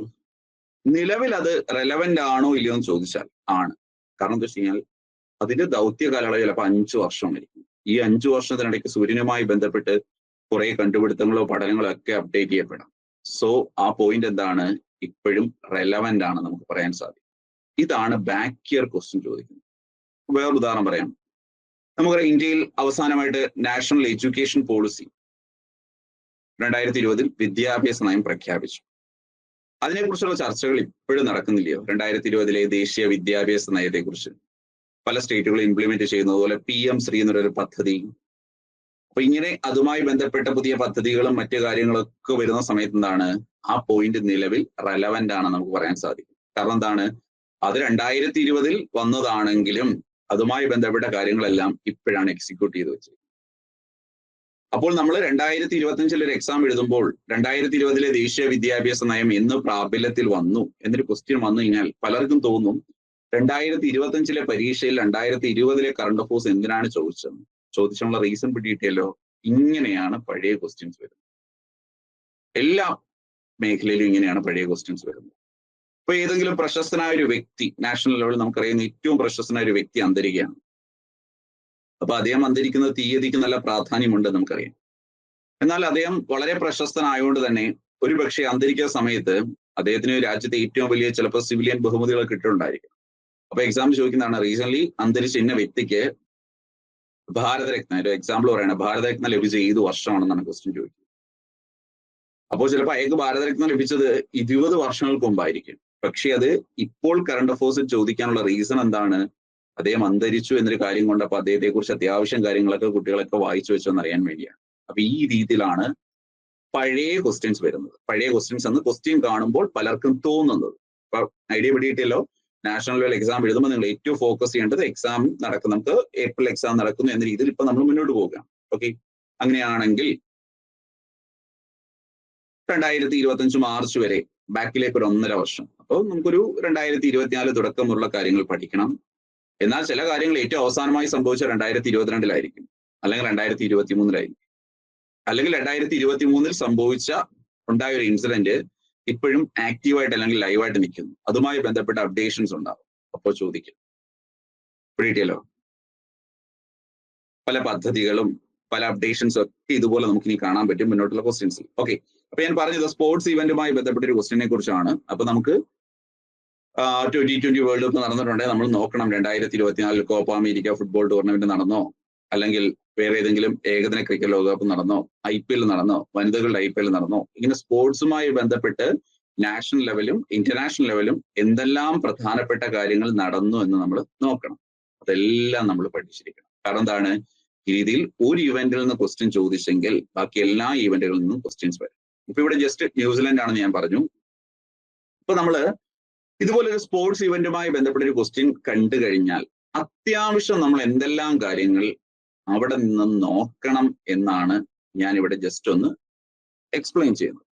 സാധാരണഗതിയിൽ ഇപ്പൊ നമ്മള് 2024 women's 2020 world cup winners New Zealand ആണെന്ന് പഠിച്ചിട്ട് പോകുന്നു, മനസ്സിലായല്ലോ. പക്ഷെ ആ ക്വസ്റ്റ്യൻ കുറച്ചുകൂടെ ഒന്ന് ഡെപ്തിൽ ആ ക്വസ്റ്റ്യൻ നമുക്ക് ചോദിക്കണം എന്ന് തോന്നിക്കഴിഞ്ഞാൽ എന്ത് സംഭവിക്കാം, നമ്മുടെ മാർക്ക് നഷ്ടമാകും. അങ്ങനെ നഷ്ടമാകാതിരിക്കാൻ വേണ്ടി ചില പോയിന്റുകൾ ഞാൻ ഇവിടെ പറയാണ്. 2024 വനിതകളുടെ 2020 വേൾഡ് കപ്പിന്റെ 9ാമത്തെ എഡിഷൻ ആയിരുന്നു. വേദി USA ആയിരുന്നു. അപ്പോൾ ഒരു ക്വസ്റ്റ്യൻ ഒന്ന് ആലോചിച്ച് നോക്കി, venue of women's 2020 world cup 2024 എന്നായിരിക്കും ക്വസ്റ്റ്യൻ. അപ്പൊ വിന്നർ ആര് എന്നതിന് പകരം പലപ്പോഴും എല്ലാ സ്പോർട്സ് ഇവന്റ്സിന്റെ ആ ഒരു കാര്യം ശ്രദ്ധിച്ചോണ്ട്, സ്പോർട്സ് ഇവന്റ്സ് മുമ്പേ നമ്മൾ പറഞ്ഞു ഇന്റർനാഷണൽ ഓർഗനൈസേഷൻസ് ഇവരുടെയൊക്കെ സബ്മിറ്റുകൾ നടക്കും ഓരോ വർഷവും. അതുപോലെ ഈ സ്പോർട്സ് ഇവന്റ്സിനൊക്കെ വെന്യൂസ് ഉണ്ട്. ഈ വെന്യൂസ് മത്സര പരീക്ഷകൾ, പ്രത്യേകിച്ച് നാഷണൽ ലെവൽ മത്സര പരീക്ഷകൾ വളരെ ഇമ്പോർട്ടന്റ് ഒരു ഭാഗമാണ്. നമുക്ക് വേണേൽ സെപ്പറേറ്റ് വെന്യൂസ് എന്ന് പറയുന്ന ടോപ്പിക് തന്നെ പഠിക്കാൻ പറ്റും. അപ്പൊ ഈ വെന്യൂസിന്റെ പ്രത്യേകം എന്ന് വെച്ച് കഴിഞ്ഞാൽ അത് നമുക്ക് വേറെ സെക്ഷനിൽ പഠിക്കുമ്പോൾ നമുക്ക് മനസ്സിലാവും. ഇപ്പൊ നമുക്ക് പാരീസ് ഒളിമ്പിക്സ് നടന്നു. ഇപ്പൊ 2024 പാരീസ് ഒളിമ്പിക്സ് നടന്നെങ്കിൽ ആ സമയത്ത് 2028 അല്ലെങ്കിൽ 32 ഒളിമ്പിക്സിന്റെ വേദികൾ പ്രഖ്യാപിച്ചിട്ടുണ്ടാകും. സോ 2025 ഒരു പരീക്ഷ ചോദിക്കുന്നത് ചിലപ്പോൾ 2028 ഒളിമ്പിക്സിന്റെ വേദി എവിടെയെന്നാണ്. അതായത് അപ്കമിങ് വെന്യൂസ് ചോദിക്കും. അതുപോലെ തൊട്ട് ബാക്കിലുള്ള വെന്യൂസ് ചോദിക്കും. അത് വെന്യൂസ് സെപ്പറേറ്റ് ആയിട്ട് പഠിക്കുമ്പോൾ നമുക്ക് അതിന്റെ ഒരു മെത്തേഡ് എടുത്തിട്ട് നമുക്ക് പഠിക്കാം. എല്ലാ സ്പോർട്സ് ഇവന്റ്സും, ഇപ്പൊ ഈ ഏഷ്യൻ ഗെയിംസ് അല്ലെങ്കിൽ നമ്മുടെ Olympics, Commonwealth games, cricket world cup, football world cup, അത് മെൻസും വുമൻസും ഇങ്ങനെ സെപ്പറേറ്റ് കാറ്റഗറീസ് ഒക്കെ പഠിക്കാനായിട്ടുണ്ട്. ഓക്കെ, അപ്പോൾ 2024 വനിതാ 2020 വേൾഡ് കപ്പിന്റെ വേദി എവിടെയായിരുന്നു? USA ആയിരുന്നു. ഇനി റണ്ണറപ്പ് സൗത്ത് ആഫ്രിക്കയാണ്. ഈ പോയിന്റ് ഒക്കെ പഠിക്കുന്നത് ക്വസ്റ്റ്യൻ കുറച്ചുകൂടെ ഡെപ്തിലാണെങ്കിൽ ഇത് ഏതെങ്കിലുമൊക്കെ പോയിന്റ് വരാം. Player of the tournament Amelia Kerr ന്യൂസിലൻഡിന്റെ പ്ലെയർ ആണ്. ടൂർണമെന്റിലെ മികച്ച താരമായിരുന്നു. അതുപോലെ ഫൈനലിലെ മികച്ച താരം. ലോറ വാൾഡർ സൗത്ത് ആഫ്രിക്കയുടെ പ്ലെയർ ആണ്. ടൂർണമെന്റിൽ ഏറ്റവും അധികം റൺസ് നേടിയത്. അതുപോലെ മോസ്റ്റ് വിക്കറ്റ്സ്, ഏറ്റവും അധികം വിക്കറ്റ്സ് നേടിയതും അമേലിയ ഖർ ആണ്. അപ്പൊ ഇത് പറഞ്ഞത് ഇപ്പൊ നമ്മളൊരു ക്വസ്റ്റ്യൻ ആയിട്ട് ചോദിച്ചത് ആരാണ് വിന്നർ. ഈ ആരാണ് വിന്നർ എന്നതിന് പകരം ഏതെല്ലാം രീതിയിൽ ക്വസ്റ്റ്യൻ ചോദിക്കാം? 2024 വനിതാ 2020 വേൾഡ് കപ്പിൽ പ്ലെയർ ഓഫ് ദ ടൂർണമെന്റ് ആയി തെരഞ്ഞെടുക്കപ്പെട്ട താരം ആര്, അല്ലെങ്കിൽ വെന്യൂ എവിടെയായിരുന്നു, അല്ലെങ്കിൽ എത്രാമത്തെ എഡിഷൻ ആയിരുന്നു. ക്വസ്റ്റ്യൻ സ്റ്റേറ്റ്മെന്റ് ആണെങ്കിൽ which among the following statements are correct related to Women's 2020 World Cup 2024? എന്നിട്ട് 3-4 സ്റ്റേറ്റ്മെന്റുകൾ തരും. 9th edition, venue USA, winner South African instead of South Africa, Australia, runner up India. എന്നിട്ട് ഇതിൽ ഏതൊക്കെയാണ് ശരി ഏതൊക്കെ തെറ്റാണ് നമ്മൾ ഐഡന്റിഫൈ ചെയ്യേണ്ടി വരും. സോ ഒരു ടൂർണമെന്റിനെ കുറിച്ച് പഠിക്കുമ്പോൾ അത്യാവശ്യം ഏറ്റവും ബേസ് ആയിട്ട് എത്രാമത്തെ എഡിഷൻ, എവിടെയാണ് വേദി, ആരാണ് വിന്നർ, ആരാണ് റണ്ണറപ്പ്, ഇനി ഫൈനലിൽ ഒരു മികച്ച താരം അല്ലെങ്കിൽ ടൂർണമെന്റിൽ ഒരു മികച്ച താരം ഉണ്ടെങ്കിൽ അങ്ങനെ. ഇപ്പൊ ഫുട്ബോളൊക്കെ നമുക്കറിയാം മോസ്റ്റ് ഗോൾസ്, ഏറ്റവും കൂടുതൽ ഗോൾ നേടിയ ആരെന്ന് പഠിക്കണം. ക്രിക്കറ്റ് ഒക്കെ ആണെങ്കിൽ ഏറ്റവും റൺസ്, അതുപോലെ ഏറ്റവും കൂടുതൽ വിക്കറ്റ്, പിന്നെ മറ്റെന്തെങ്കിലും റെക്കോർഡുകളുണ്ടെങ്കിൽ ശ്രദ്ധിച്ചോണം. അതാണ് നമ്മൾ ശ്രദ്ധിക്കേണ്ടത്. ക്ലിയർ ആണല്ലോ?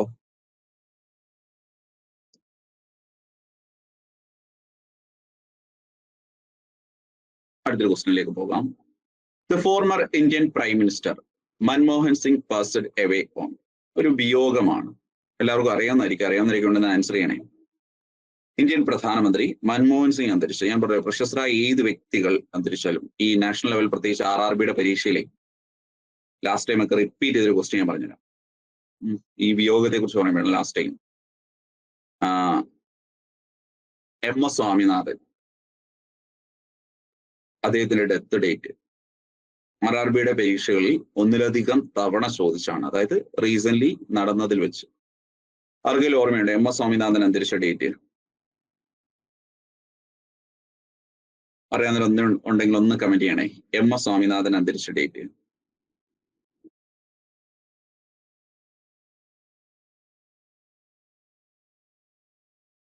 ഇതിന് ആൻസർ കമന്റ് ചെയ്യണം. ഓപ്ഷൻസ് കമന്റ് ചെയ്താലും മതി.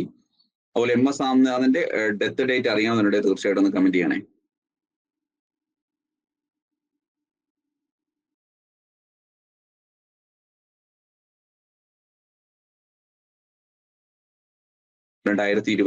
September 28 28 September 2023. ധാരാളം തവണ പല പരീക്ഷകൾ, പ്രത്യേകിച്ച് നാഷണൽ ലെവൽ പരീക്ഷകൾ, അതുപോലെ RRBയുടെ പ്രീവിയസ് ക്വസ്റ്റ്യൻസിലും നിങ്ങൾ ആ ക്വസ്റ്റ്യൻ കാണും. ഓക്കെ, ഇവിടെ നമ്മുടെ ക്വസ്റ്റ്യൻ മുൻ ഇന്ത്യൻ പ്രധാനമന്ത്രി മൻമോഹൻ സിംഗ് എന്നാണ് അന്തരിച്ചത്. ഇതാണ് ക്വസ്റ്റ്യൻ. അറിയാവുന്നവരുണ്ടെന്ന് ആൻസർ ചെയ്തേ. 25th December 2024, 26th 30 December, 1st January 2020, 26th December 2024. അതാണ് ശരിയുത്തരമായിട്ട് വരുന്നത്. അപ്പൊ നമുക്കറിയാം മൻമോഹൻ സിംഗിനെ എന്ന് പറയുന്ന വ്യക്തിയെ കുറിച്ച്. അപ്പൊ നമ്മുടെ സിലബസിലേക്ക് ഒന്ന് പോയാലേ, സിലബസിൽ എന്താണ് പ്രധാനപ്പെട്ട നാഷണൽ ലെവൽ, ഇന്റർനാഷണൽ ലെവലുള്ള പേഴ്സൺസ്, പൊസിഷൻസ്. അപ്പൊ ഈ പൊസിഷൻസ്, അതിൽ നാഷണൽ ലെവലിൽ ഏറ്റവും ഇമ്പോർട്ടന്റ് ഒരു പൊസിഷൻ, നമുക്ക് ഇപ്പൊ വ്യക്തികൾ എന്ന് പറയുമ്പോൾ നമ്മൾ ഫ്രീഡം ഫൈറ്റേഴ്സിനെ കുറിച്ച് പഠിക്കും, അല്ലെങ്കിൽ സയന്റിസ്റ്റുകളെ കുറിച്ച് പഠിക്കും. പൊസിഷനിൽ ഏറ്റവും ഇമ്പോർട്ടന്റ് പൊസിഷൻസ് പറഞ്ഞാൽ list of Indian presidents, list of Indian prime ministers, their tenure, അവരുടെ കാലാവധി, അവർ ഏത് കാലഘട്ടത്തിൽ, അതുപോലെ എത്രാമത്തത്, ഇങ്ങനെയുള്ള നമ്പേഴ്സിനൊക്കെ വളരെ പ്രാധാന്യമാണ്. അപ്പോൾ പ്രൈം മിനിസ്റ്റർ മൻമോഹൻ സിംഗ് എന്ന് പറയുന്ന പ്രൈം മിനിസ്റ്ററെ കുറിച്ച് സാധാരണഗതിയിൽ കേൾക്കുമ്പോൾ ഫസ്റ്റ് പേഴ്സൺ, അതായത് ഇദ്ദേഹത്തെ കുറിച്ച് പറയുന്ന സമയത്ത് നമ്മൾ എന്തെങ്കിലും പ്രത്യേകതകളൊക്കെ പറയുമല്ലോ. ഇപ്പൊ നമ്മള് സിഖ് വിഭാഗത്തിൽ നിന്നുള്ള ഫസ്റ്റ് വ്യക്തിയാണ് പ്രധാനമന്ത്രി പദവിയിലെത്തിയത്. ഇങ്ങനൊക്കെ പറഞ്ഞ ചില പോയിന്റുകളൊക്കെ നമ്മൾ പഠിക്കും. മൻമോഹൻ സിംഗ് എന്ന് പറയുന്ന വ്യക്തി ഒരു പൊളിറ്റീഷ്യൻ എന്നതിനപ്പുറം, അതായത് അദ്ദേഹത്തെ ഒരു പൊളിറ്റീഷ്യനായി ലോകം അറിയുന്നതിന് മുമ്പ് തന്നെ ഒരു എക്കണോമിക്സ്, സാമ്പത്തിക വിദഗ്ധൻ എന്ന രീതിയിലാണ് ലോകത്ത് അദ്ദേഹം ശ്രദ്ധിക്കപ്പെട്ടത്. രാഷ്ട്രീയപരമായി അദ്ദേഹം രാഷ്ട്രീയത്തിലേക്കും മറ്റുമൊക്കെ വരുന്ന സമയത്തും പൂർണ്ണമായും ഒരു രാഷ്ട്രീയ പ്രവർത്തനം ആവുന്നതിന് മുമ്പും അദ്ദേഹം ഏറ്റവും കൂടുതൽ യഥാർത്ഥത്തിൽ പ്രധാനമന്ത്രി എന്നതിനേക്കാൾ അദ്ദേഹം ശ്രദ്ധിക്കപ്പെട്ടത് ഒരു സാമ്പത്തിക വിദഗ്ധൻ എന്ന രീതിയിലാണ്.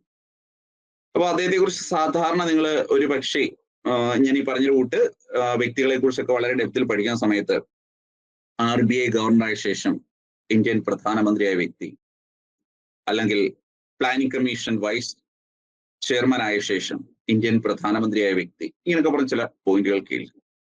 പിന്നെ മൻമോഹൻ സിംഗ് എന്ന് പറയുന്ന വ്യക്തിയെ കുറിച്ച് ജസ്റ്റ് നമ്മൾ വായിച്ചു നോക്കാമെങ്കിൽ, നമ്മുടെ മുൻ പ്രൈം മിനിസ്റ്റർ, അതായത് ഇന്ദിരാഗാന്ധി, ഈ അടിയന്തരാവസ്ഥ ഒരു കാലഘട്ടമൊക്കെ ഉണ്ടല്ലോ, അതായത് 70-ന് ശേഷം ഇന്ദിരാഗാന്ധി അധികാരത്തിലെത്തി 77 വരെ ഭരിച്ച കാലഘട്ടം. ആ സമയത്ത് ഇന്ത്യ ഗവൺമെന്റിന്റെ മുഖ്യ സാമ്പത്തിക ഉപദേഷ്ടാവായിരുന്നു മൻമോഹൻ സിംഗ്. ആ സമയത്ത് ഇന്ത്യ ഗവൺമെന്റിന്റെ മുഖ്യ സാമ്പത്തിക ഉപദേഷ്ടാവായിരുന്നു മൻമോഹൻ സിംഗ്.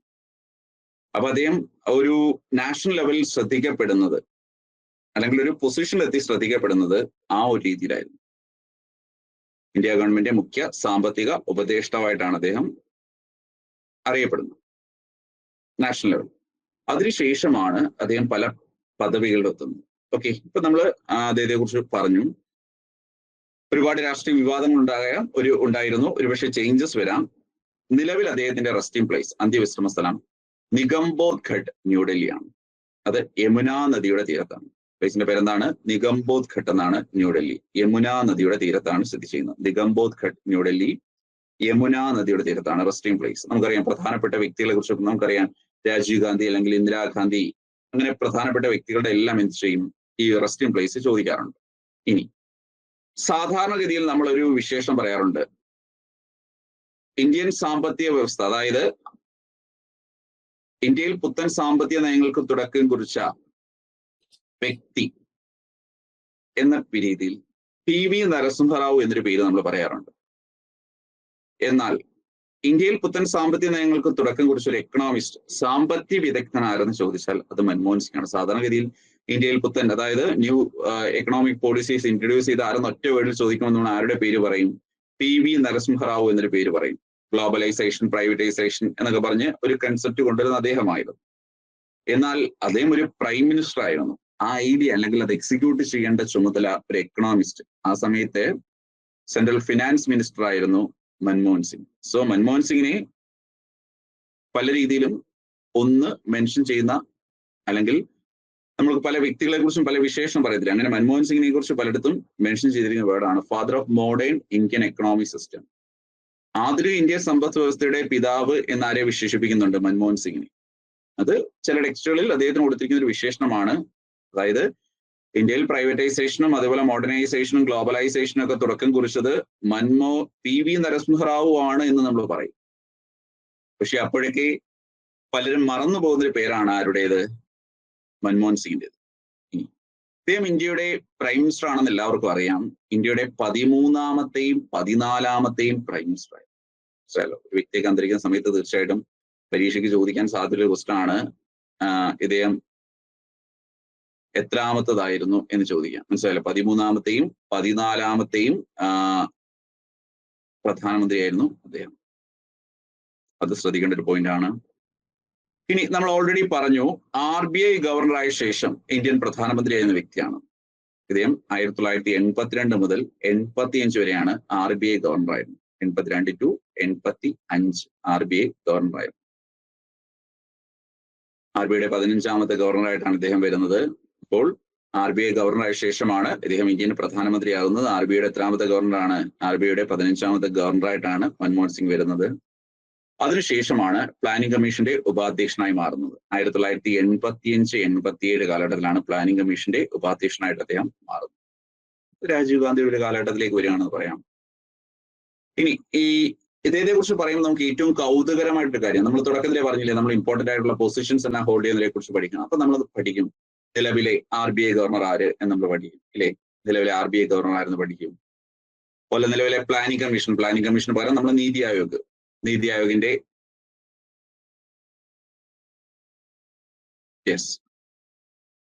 ആയോഗുമായി ബന്ധപ്പെട്ട് ഏറ്റവും ഉയർന്ന പദവി, സെക്കൻഡ് കാറ്റഗറി, നമ്മൾ ചെയർമാൻ, വൈസ് ചെയർമാൻ എന്നൊക്കെ പറയുമല്ലോ, പ്ലാനിംഗ് കമ്മീഷൻ പകരം ആ പദവി നമ്മൾ പഠിക്കും.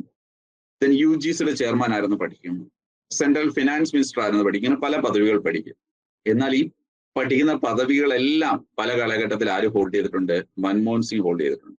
ഓക്കെ, അപ്പൊ എല്ലാവർക്കും അറിയുന്ന ഒരു കാര്യമാണ്, ഇദ്ദേഹം UGC ചെയർമാൻ ആയിരുന്നു. അപ്പം UGC ചെയർമാനായ 1991, വളരെ കുറച്ച് കാലമായിരുന്നുള്ളൂ. ആ സമയത്താണ് നരസിംഹറാവു മന്ത്രിസഭയിൽ ഇദ്ദേഹം സെൻട്രൽ ഫിനാൻസ് മിനിസ്റ്ററായിട്ട് വരുന്നത്. അങ്ങനെയാണ് ശ്രദ്ധിക്കപ്പെടുന്നത്.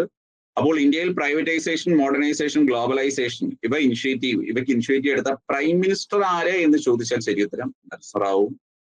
ഫിനാൻസ് മിനിസ്റ്റർ ആരെന്ന് ചോദിച്ചാൽ ശരിയുത്തരം ആരുമാണ്? അത് മൻമോഹൻ സിംഗുമാണ്. ഈറൊക്കെ പഠിപ്പിക്കാൻ എന്തുകൊണ്ടാണ്, അല്ലെങ്കിൽ ഈറൊക്കെ എന്തുകൊണ്ടാണ് ഇപ്പൊ പറഞ്ഞെന്ന് വെച്ച് കഴിഞ്ഞാൽ, RBI ഗവർണറായ ശേഷം ഇന്ത്യൻ പ്രധാനമന്ത്രി എന്നൊരു ക്വസ്റ്റ്യൻ സാധാരണ കോമ്പറ്റേറ്റീവ് എക്സാമിനെല്ലാം ചോദിക്കാറുണ്ട്. അല്ലെങ്കിൽ പ്ലാനിംഗ് കമ്മീഷന്റെ ഉപാധ്യക്ഷനായ ശേഷം ഇന്ത്യൻ പ്രധാനമന്ത്രി, UGC ചെയർമാൻ ആയ ശേഷം ഇന്ത്യൻ പ്രധാനമന്ത്രി, ഇതെല്ലാം സാധാരണ എക്സാമിൽ ചോദിക്കാറുള്ള ക്വസ്റ്റ്യൻസ് ആണ്. ഒരു പക്ഷേ ക്വസ്റ്റ്യൻ ഇടുന്ന ആൾക്ക് തോന്നുകയാണ്, ഇതെല്ലാം പഠിക്കുന്ന കുട്ടികളോട് മൻമോഹൻ സിംഗ് അന്തരിച്ച സമയത്ത് അദ്ദേഹത്തെ കുറിച്ച് ഡെപ്തിലൊന്ന് വായിച്ചു വെച്ച് കാണും എങ്കിൽ അദ്ദേഹം UGC ചെയർമാൻ ആയിരുന്ന ഏത് വർഷമാണ് എന്ന് ചോദിക്കാമെന്ന് തോന്നുന്നു. മനസ്സിലായല്ലോ? അവിടെയാണ് ആ പോയിന്റിന്റെ പ്രാധാന്യം എന്ന് പറയുന്നത്. ക്ലിയർ ആണല്ലോ? ഞാൻ പറഞ്ഞു, ഈ സെൻട്രൽ ഫിനാൻസ് മിനിസ്റ്റർ ആയിരുന്നു. അതിനുശേഷം നമുക്ക് വലിയ റെലവെന്റ് ആയിട്ടുള്ള പോയിന്റ് അല്ല എങ്കിൽ പോലും 1998 മുതൽ ഒരു 2004 വരെ രാജ്യസഭയുടെ ഓപ്പോസിഷൻ ലീഡറായിട്ട്, പൊളിറ്റിക്സുമായിട്ട് ബന്ധപ്പെട്ടാണ് രാജ്യസഭയുടെ ഓപ്പോസിഷൻ ലീഡറായിട്ട് ഇദ്ദേഹം പ്രവർത്തിച്ചിട്ടുണ്ടായിരുന്നു. അതിനുശേഷമാണ് പിന്നീട് ഇലക്ഷനിൽ 13ാമത്തെ പ്രൈം മിനിസ്റ്റർ ആയിട്ട് വരുന്നത്. 2004, 2009 വീണ്ടും ഇലക്ഷനിൽ വിജയിക്കും. 14 ഈ 2004 മുതൽ 2009 വരെ അദ്ദേഹത്തിന്റെ കാലഘട്ടത്തെ കുറിച്ച് പറയുകയാണെങ്കിൽ നമ്മൾ നാഷണൽ ലെവലിൽ അറിഞ്ഞിരിക്കേണ്ട വളരെ ഇമ്പോർട്ടന്റ് ആയിട്ട് ചില സംഭവം. നമ്മള് MGNREGS, Mahatma Gandhi national rural employment scheme, guarantee സ്കീമിനെ കുറിച്ചൊക്കെ പറയുന്നില്ല. അപ്പൊ തന്നെ റീസെന്റ് അതിന്റെ വേജസ് അപ്ഡേറ്റ് ചെയ്തു. കാരണം ഫിനാൻഷ്യലി അറൗണ്ട് വേജ് അപ്ഡേറ്റ് ചെയ്ത വാർത്തകളൊക്കെ വന്നു. അപ്പൊ ഈ 2005 നമ്മളെ തൊഴിലുറപ്പ് പദ്ധതി എന്ന് പറയുന്ന നിയമം മൻമോഹൻ സിംഗിന് 2ാം തവണ തുടർഭരണം കിട്ടാൻ ഏറ്റവും വലിയ റീസൺ ആയിട്ട് പറയുന്നത് ഈ ഒരു സംഭവമാണ്. 2005 അതുപോലെ നാഷണൽ എഡ്യൂക്കേഷൻ പോളിസി 2020 കുറിച്ച് പറഞ്ഞില്ലയോ? അതേപോലെ നാഷണൽ എഡ്യൂക്കേഷൻ ഏറ്റവും അവസാനമായിട്ട് ഇന്ത്യയിൽ ദേശീയ വിദ്യാഭ്യാസ നിയമം 2009 പാസ്സാക്കി 2010 ഏപ്രിൽ 1 നിലവിൽ വന്നില്ലയോ? അതൊക്കെ ഇദ്ദേഹത്തിന്റെ കാലഘട്ടത്തിലാണ്. ഇദ്ദേഹത്തെ കുറിച്ച് പറയുമ്പോൾ എടുത്തു പറയേണ്ട ചില കാര്യങ്ങളാണ്. അപ്പം ജസ്റ്റ് ഇങ്ങനെ ഒരു ക്വസ്റ്റ്യൻ പഠിക്കുമ്പോൾ തീർച്ചയായിട്ടും റിലേറ്റഡ് ആയിട്ടുള്ള വ്യക്തികളെ കുറിച്ച് പഠിക്കുക. അപ്പൊ ഇത് ശ്രദ്ധിച്ചോണം. ഇപ്പൊ മൻമോഹൻ സിംഗ് എന്നൊരു വ്യക്തി അന്തരിച്ചപ്പോൾ അദ്ദേഹം അന്തരിച്ച ഡേറ്റ് ചോദിച്ചു. അപ്പൊ നമ്മൾ എന്ത് ചെയ്യണം? ആ പഠനം പൂർത്തിയാകണമെങ്കിൽ എന്ത് ചെയ്യണം? മൻമോഹൻ സിംഗ് എന്ന വ്യക്തിയെ കുറിച്ച് അത്യാവശ്യം എല്ലാ കാര്യങ്ങളും അറിഞ്ഞിരിക്കണം. അപ്പൊ ഇത് ഞാനൊരു എക്സാമ്പിൾ ആയിട്ട് എടുക്കാൻ കാരണം, ഇനി നിങ്ങൾ ഈ എക്സാമിന് വേണ്ടി പ്രിപ്പയർ ചെയ്യുമ്പോൾ, പ്രത്യേകിച്ച് ഇതുപോലുള്ള പരീക്ഷയ്ക്ക് വേണ്ടി പ്രിപ്പയർ ചെയ്യുമ്പോൾ നമ്മൾ ശ്രദ്ധിച്ചോണം. പ്രധാനപ്പെട്ട ഇതുപോലുള്ള വിയോഗങ്ങൾ പഠിക്കുമ്പോൾ ആ വ്യക്തി ആരായിരുന്നു, ആ വ്യക്തിക്ക് പ്രധാനപ്പെട്ട എന്തെങ്കിലുമൊക്കെ നേട്ടങ്ങൾ ലഭിച്ചിട്ടുണ്ടെങ്കിൽ അത് അങ്ങനെയുള്ള കാര്യങ്ങളെല്ലാം പഠിച്ചു വെക്കണം. എങ്കിൽ മാത്രമേ ആ രീതിയിലുള്ള ക്വസ്റ്റ്യൻസ് എക്സാമിന് ചോദിക്കുമ്പോൾ നമുക്ക് എന്ത് ചെയ്യാൻ പറ്റത്തുള്ളൂ? അവിടുന്ന് മാർക്ക് സ്കോർ ചെയ്യാൻ സാധിക്കത്തുള്ളൂ. ക്ലിയർ ആണല്ലോ? അടുത്തൊരു ക്വസ്റ്റ്യനിലേക്ക് പോകാം. BNS came into effect on. കോൺസ്റ്റിറ്റ്യൂഷനുമായിട്ട് ബന്ധപ്പെട്ട ഒരു കറണ്ട് അഫയേഴ്സ് ക്വസ്റ്റ്യൻ ആണ്. BNS came into effect on. അറിയാവുന്നവരൊക്കെ ആൻസർ ചെയ്യണേ.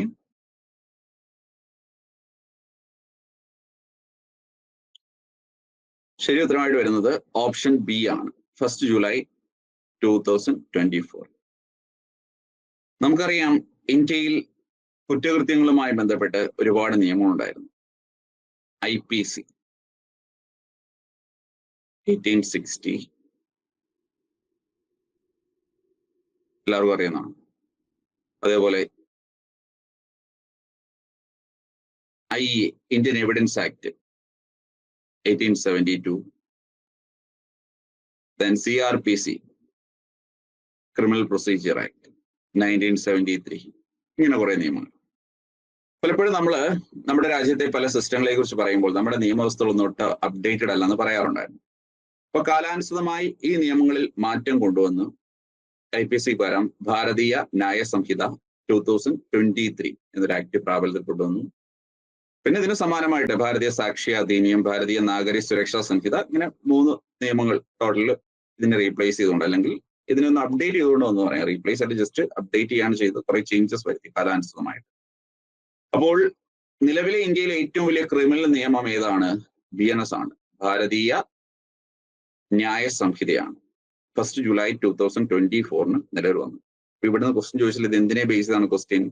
കോൺസ്റ്റിറ്റ്യൂഷൻ ആണ്. ഈ ക്വസ്റ്റ്യൻ എന്താണ്? കോൺസ്റ്റിറ്റ്യൂഷനെ ബേസ് ഉള്ള ക്വസ്റ്റ്യൻ ആണ് നമുക്ക് പറയാൻ സാധിക്കും. അപ്പൊ ഇതുമായിട്ട് ബന്ധപ്പെട്ട് നമ്മൾ അറിഞ്ഞിരിക്കേണ്ടത്, BNS ഏത് നിയമത്തെയാണ് റീപ്ലേസ് ചെയ്തത്?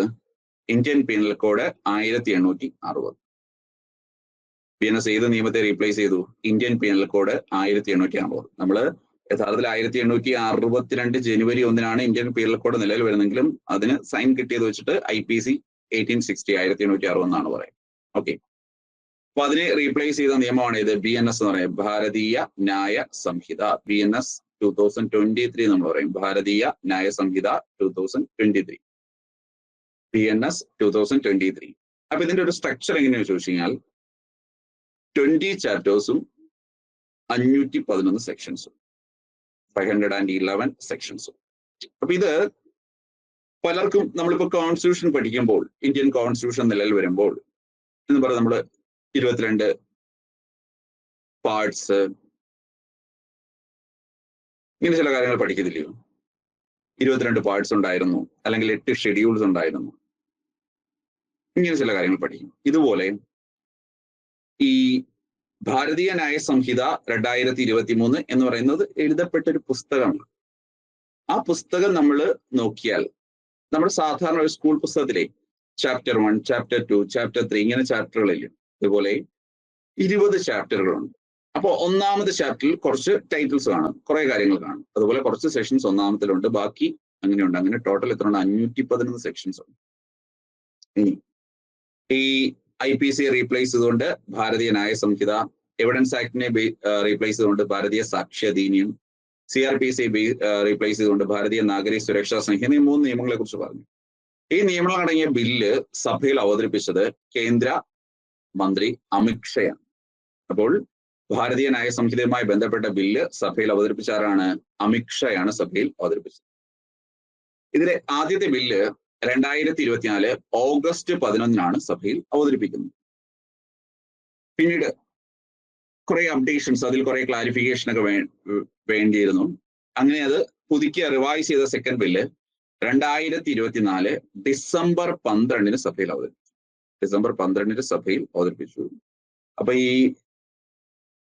ഇതിൽ നമുക്ക് ചില GK, എന്താണ് ഒരു ബില്ല്, ഏതെല്ലാം തരം ബില്ലുകളുണ്ട്, ബില്ല് സഭയിൽ അവതരിപ്പിക്കേണ്ടത് ഏത് സഭയിലാണ് ആദ്യം അവതരിപ്പിക്കേണ്ടത്, അങ്ങനെ പ്രയോറിറ്റി ഉണ്ടോ, സഭയിൽ എത്ര തവണ വായിക്കണം, അതിനുശേഷം എന്തെങ്കിലും ക്ലാരിഫിക്കേഷൻ വേണ്ടി ഏത് കമ്മീഷൻ വിടും, ഇതെല്ലാം കോൺസ്റ്റിറ്റ്യൂഷനായിട്ട് നമ്മൾ മനസ്സിലാക്കിയിരിക്കേണ്ട കാര്യങ്ങളാണ്. ഇതൊക്കെ പഠിക്കുമ്പോൾ നമുക്ക് ജസ്റ്റ് കിട്ടേണ്ട കാര്യമാണ്. ഓക്കെ, അപ്പോൾ റിവൈസ് ചെയ്ത സെക്കൻഡ് ബില്ല് 2024 ഡിസംബർ 12 2024 ഡിസംബർ 12 സഭയിൽ അവതരിപ്പിച്ചു.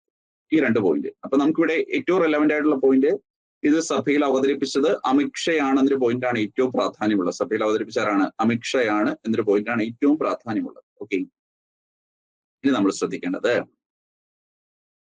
ലോക്സഭ ഇത് പാസ്സാക്കിയത് 2024 December 20, passed by Lok Sabha on 20 December 2024. ഇതാണ് കോൺസ്റ്റിറ്റ്യൂഷനായിട്ട് നമുക്ക് ആവശ്യമുള്ള പോയിന്റ്. ലോക്സഭ എന്ന് പാസ്സാക്കി 2024 ഡിസംബർ 20 പാസ്സാക്കി. ലോക്സഭ എന്ന് പാസ്സാക്കി 2024 ഡിസംബർ 20 പാസ്സാക്കി. രാജ്യസഭ പാസ്സാക്കിയത് 2024 ഡിസംബർ 21. രാജ്യസഭ എന്നാണ് പാസ്സാക്കിയത് 2024 ഡിസംബർ 21 രാജ്യസഭ പാസ്സാക്കി. സൈൻഡ് ബൈ പ്രസിഡന്റ് ഡിസംബർ 25 ഒപ്പുവെച്ചു.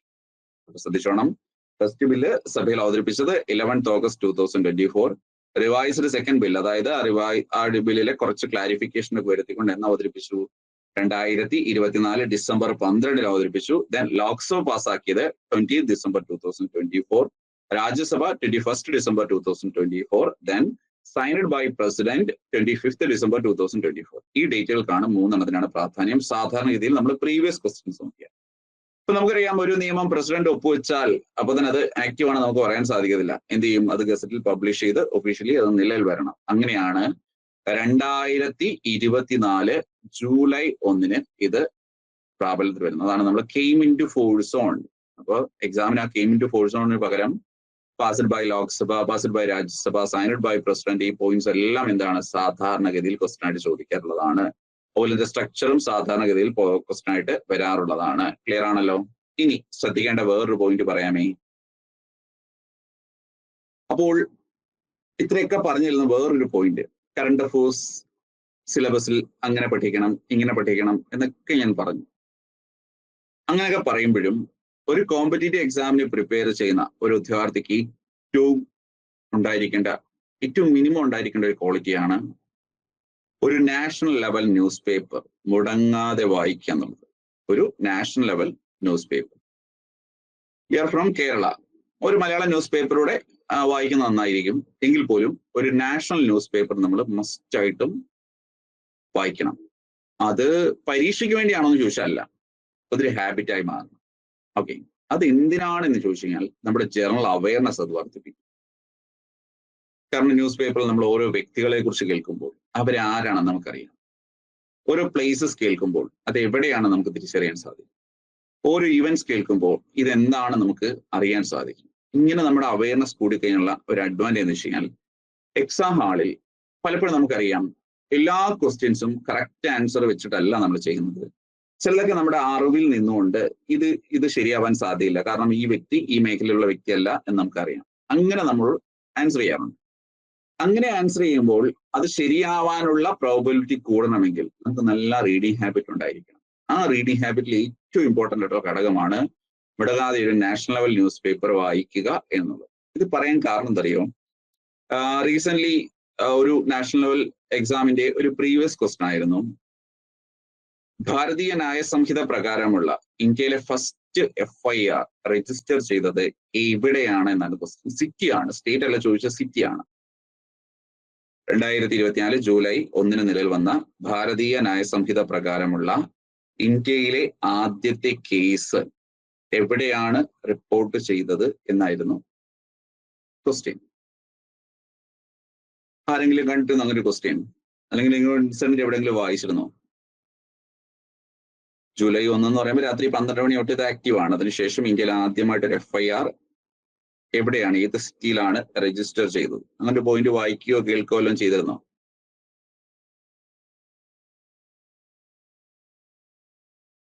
ഇല്ല. ഗോളിയാർ, മധ്യപ്രദേശ്. ഈ ഒരു പോയിന്റ് ശ്രദ്ധിച്ചു വെച്ചോളൂ. ഇതൊക്കെ എന്ന് പറഞ്ഞാൽ ഞാൻ പറഞ്ഞിട്ട് നമ്മുടെ റീഡിങ് ഹാബിറ്റ് ഭാഗമായിട്ട് നമുക്ക് കിട്ടുന്നതാണ്. മനസ്സിലാക്കാം, നമ്മുടെ റീഡിങ് ഹാബിറ്റിന്റെ ഭാഗമായിട്ട് നമുക്ക് കിട്ടുന്ന അറിവാണത്. തീർച്ചയായിട്ടും കോമ്പറ്റേറ്റീവ് എക്സാംസിന് ചോദിക്കാം. അപ്പൊ നമ്മൾ സാധാരണ എന്താണ് ഭാരതീയ ന്യായ സംഹിത, ഏത് നിയമത്തെ റീപ്ലേസ് ചെയ്തു, നിലവിൽ വരുമ്പോൾ അതിന്റെ സ്ട്രക്ചർ എങ്ങനെ, അതുമായി ബന്ധപ്പെട്ട ബില്ല് സഭയിൽ അവതരിപ്പിച്ചത് ആര്, ബിൽ എപ്പോൾ അവതരിപ്പിച്ചു, ലോക്സഭ എപ്പോൾ പാസ്സാക്കി, രാജ്യസഭ എപ്പോൾ പാസ്സാക്കി, പ്രസിഡന്റ് എപ്പോൾ സൈൻ ചെയ്തു എന്നത് പ്രാബല്യത്തിൽ വന്നതൊക്കെ പഠിക്കും.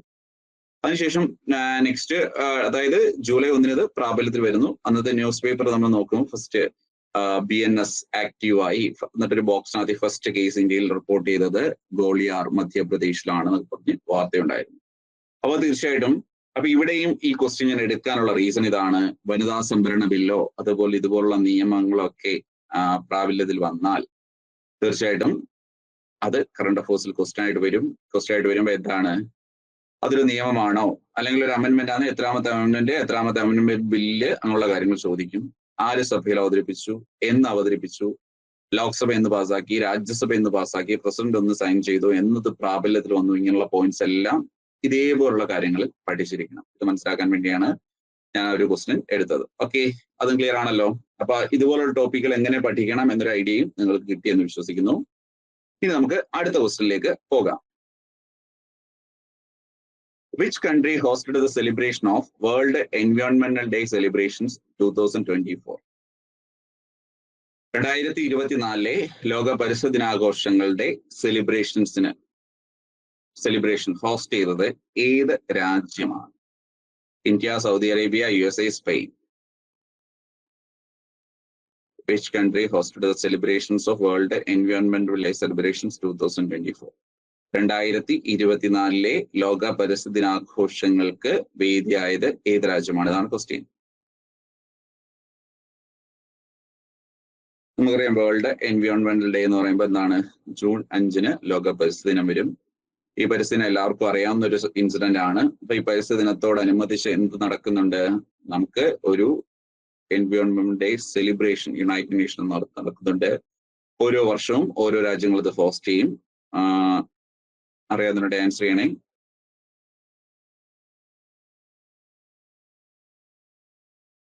ശരി ഉത്തരമായിട്ട് വരുന്നത് ഓപ്ഷൻ ബി, സൗദി അറേബ്യ ആണ്. ശരി ഉത്തരമായിട്ട് വന്നത് ഓപ്ഷൻ ബി, സൗദി അറേബ്യ ആണ്. സൗദി അറേബ്യയാണ് 2024 world environment day celebrations host ചെയ്യുന്ന കൺട്രി എന്ന് പറഞ്ഞത്. അപ്പൊ നമുക്കറിയാം എല്ലാ വർഷവും ലോക പരിസ്ഥിതി ദിനത്തിനൊരു പ്രമേയം ഉണ്ടാവാറുണ്ട്. ഇത്തവണത്തെ പ്രമേയം land restoration, desertification, drought resilience. Land restoration, desertification and drought resilience. Land restoration, desertification and drought resilience. ഇത് ശ്രദ്ധിച്ചോണം.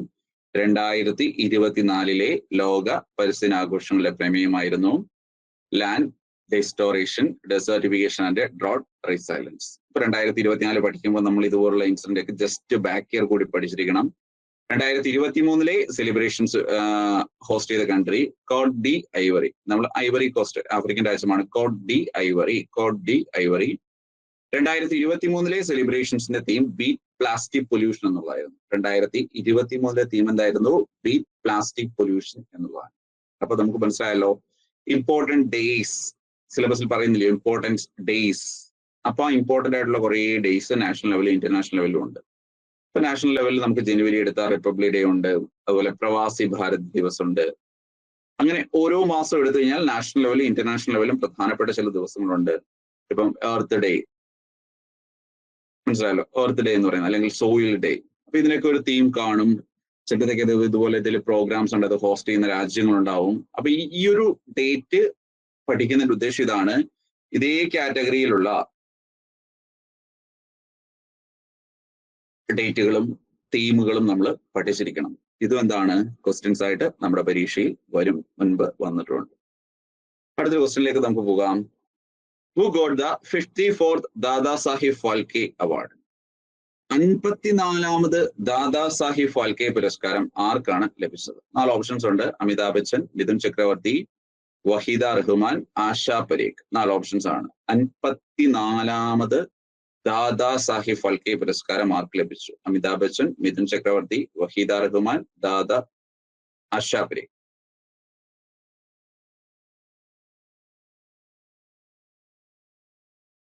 ആരെങ്കിലും ആൻസർ ചെയ്യുന്നു?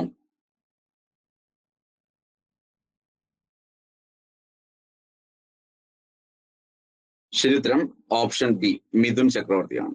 ശരിയുത്തരം ഏതാണ്? ഓപ്ഷൻ ബി, മിഥുൻ ചക്രവർത്തിയാണ് ശരിയുത്തരമായിട്ട് വരുന്നത്. ശരിയുത്തരമായിട്ട് വരുന്ന ഏതാണ്? Option B, Mithun ചക്രവർത്തിയാണ്.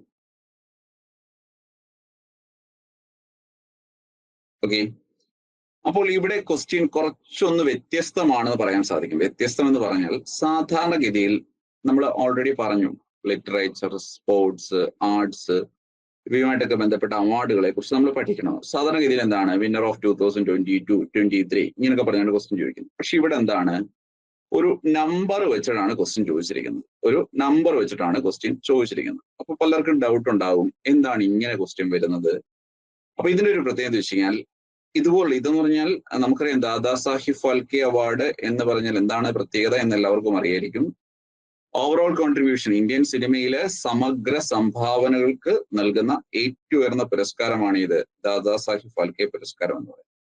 അപ്പൊ ഈ ദാദാ സാഹിബ് ഫാൽക്കെ പുരസ്കാരത്തെ കുറിച്ച് പറയുമ്പോൾ, അല്ലെങ്കിൽ ഇങ്ങനെയുള്ള പുരസ്കാരങ്ങളെ കുറിച്ച് പറയുമ്പോൾ സിമ്പിൾ ആയിട്ടൊരു കാര്യം ഞാൻ പറഞ്ഞുതരാം. ദാദാ സാഹിബ് ഫാൽക്കെ പുരസ്കാരം, വേറൊരു ക്വസ്റ്റ്യൻ ചോദിക്കാം, അതിന് ആൻസർ ചെയ്യുമെങ്കിൽ ഇത് പെട്ടെന്ന് ആൻസർ ചെയ്യാൻ പറ്റും. നാഷണൽ ഫിലിം അവാർഡ്സ് ഏറ്റവും അവസാനമായി പ്രഖ്യാപിച്ചത് ഏത് വർഷത്തെ ഫിലിം അവാർഡ്സ് ആണെന്ന് അറിയാമോ? നാഷണൽ ഫിലിം അവാർഡ്സ് ഏറ്റവും അവസാനമായി പ്രഖ്യാപിച്ചത് ഏത് വർഷത്താണെന്ന് അറിയാമോ?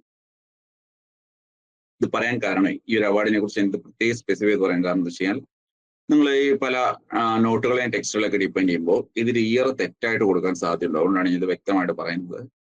നാഷണൽ ഫിലിം അവാർഡ്സ് ഏറ്റവും അവസാനമായി പ്രഖ്യാപിച്ചത് ഏത് വർഷത്താണെന്ന് അറിയാമോ? നാഷണൽ ഫിലിം അവാർഡ്സ് ഏറ്റവും അവസാനമായി പ്രഖ്യാപിച്ചത് ഏത് വർഷത്തെ നാഷണൽ ഫിലിം അവാർഡ് ആണെന്ന് അറിയാം?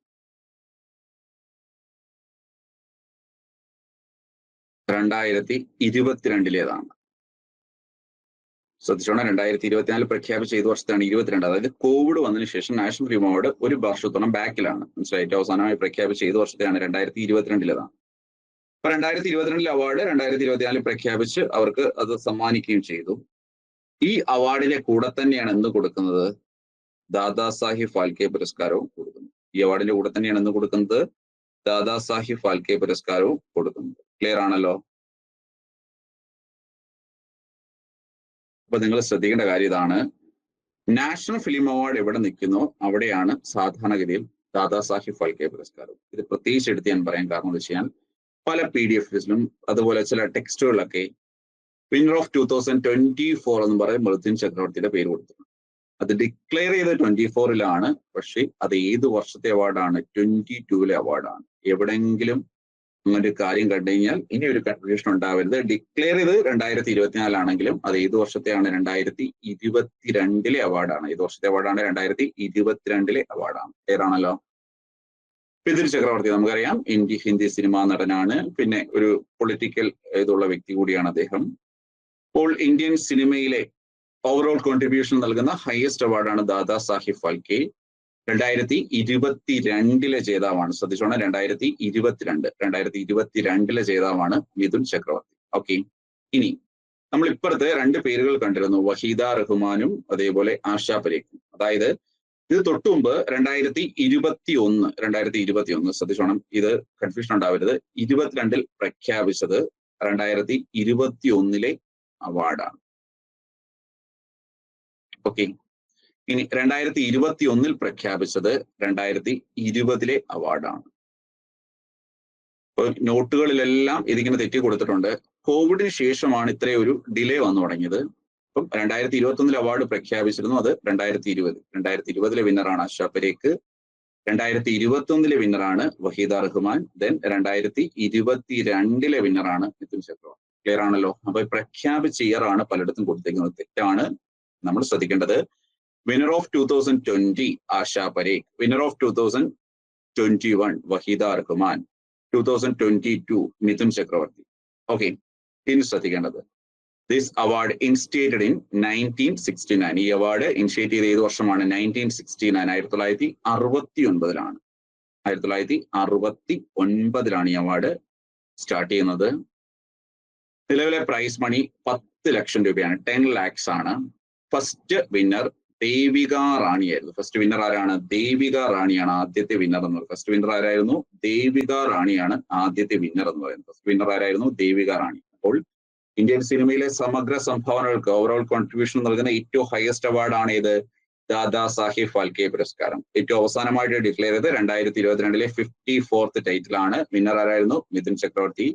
9 വർഷം വിന്നർ, അതായത് പ്രഖ്യാപിച്ച ഇയർ അല്ല, വിന്നർ 2021 വഹീദ റഹ്മാൻ, 20 ആശ പരീഖും. ഈ അവാർഡ് ഇനിഷ്യേറ്റ് ചെയ്തത് 1969, സ്റ്റാർട്ടഡ് ഇൻ 1969. നിലവിലെ prize money 10 lakhs. First winner ആരാണ്? ദേവിക, ആക്ട്രസ് ദേവിക റാണിയായിരുന്നു ആദ്യത്തെ വിന്നർ എന്ന് പറയുന്നത്. ക്ലിയർ ആണല്ലോ?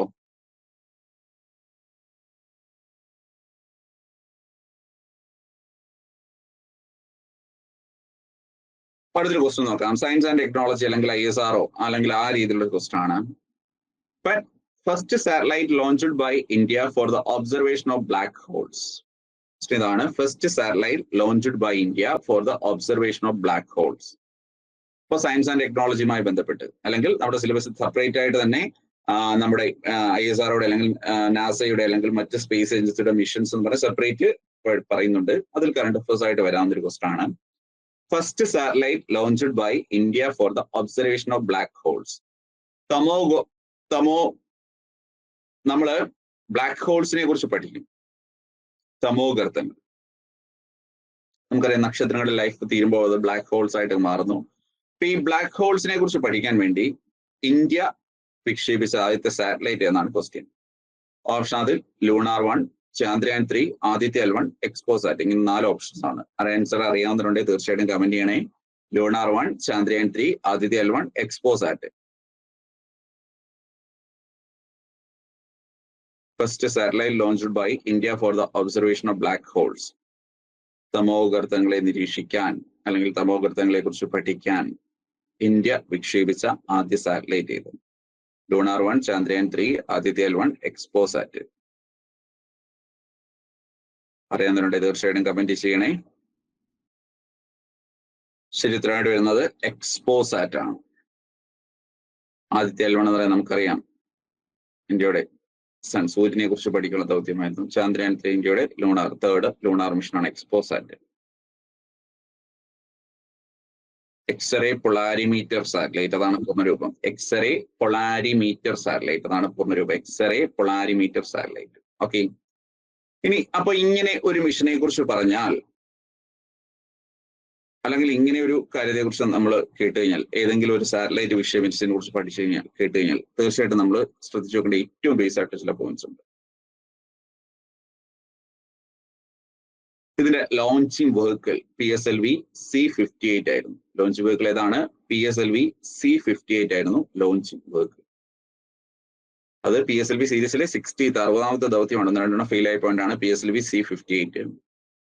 ഫസ്റ്റ് ജാനുവരി 2024, 2024 ജനുവരി 1 വിക്ഷേപിക്കുന്നത്. സോ അവിടെ ഒരു ക്വസ്റ്റ്യൻ കിടപ്പുണ്ട്. First mission of ISRO in 2024.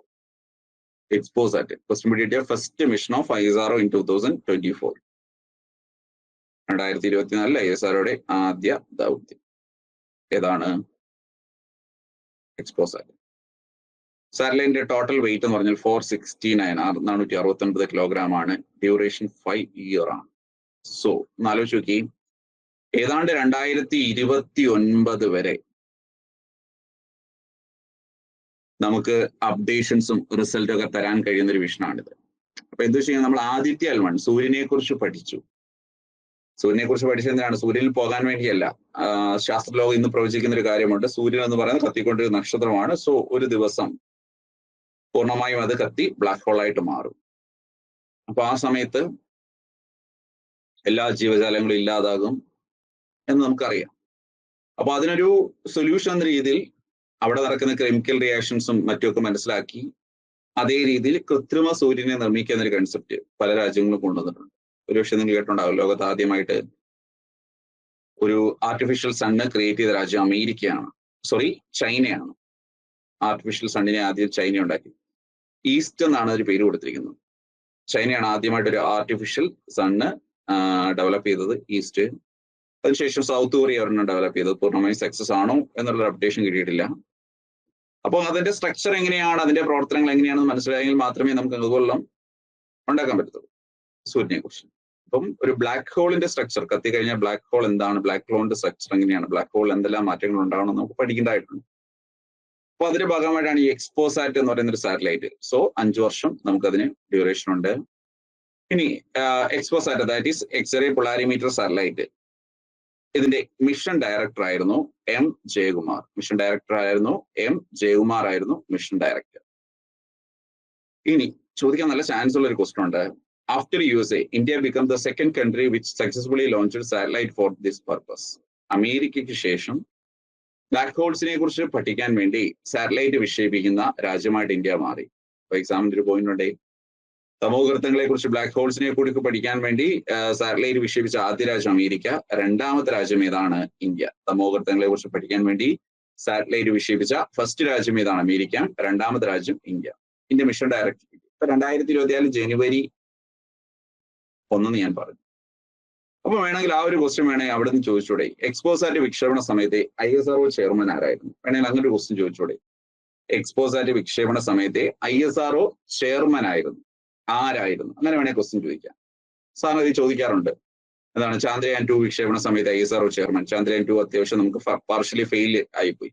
അപ്പൊ അതാണ്ട് പ്രധാനമന്ത്രിയെ കെട്ടിപ്പിടിച്ച് കഴിയുന്ന ആ വ്യക്തിയെ നമ്മൾ കണ്ടിരുന്നു, S. ശിവൻ എന്ന് പറഞ്ഞു. അപ്പൊ അങ്ങനെയൊക്കെ പറഞ്ഞ് ക്വസ്റ്റ്യൻ ചോദിക്കാം. അതുപോലെ എക്സ്പോസാറ്റ് വിക്ഷേപണ സമയത്ത് ഇന്ത്യ ISROയുടെ ചെയർമാൻ ആരായിരുന്നു? ദാറ്റ് ഈസ് 2024 ജനുവരി 1 പ്രകാരം ISRO ചെയർമാൻ ആര്? ഇതാണ് ക്വസ്റ്റ്യൻ.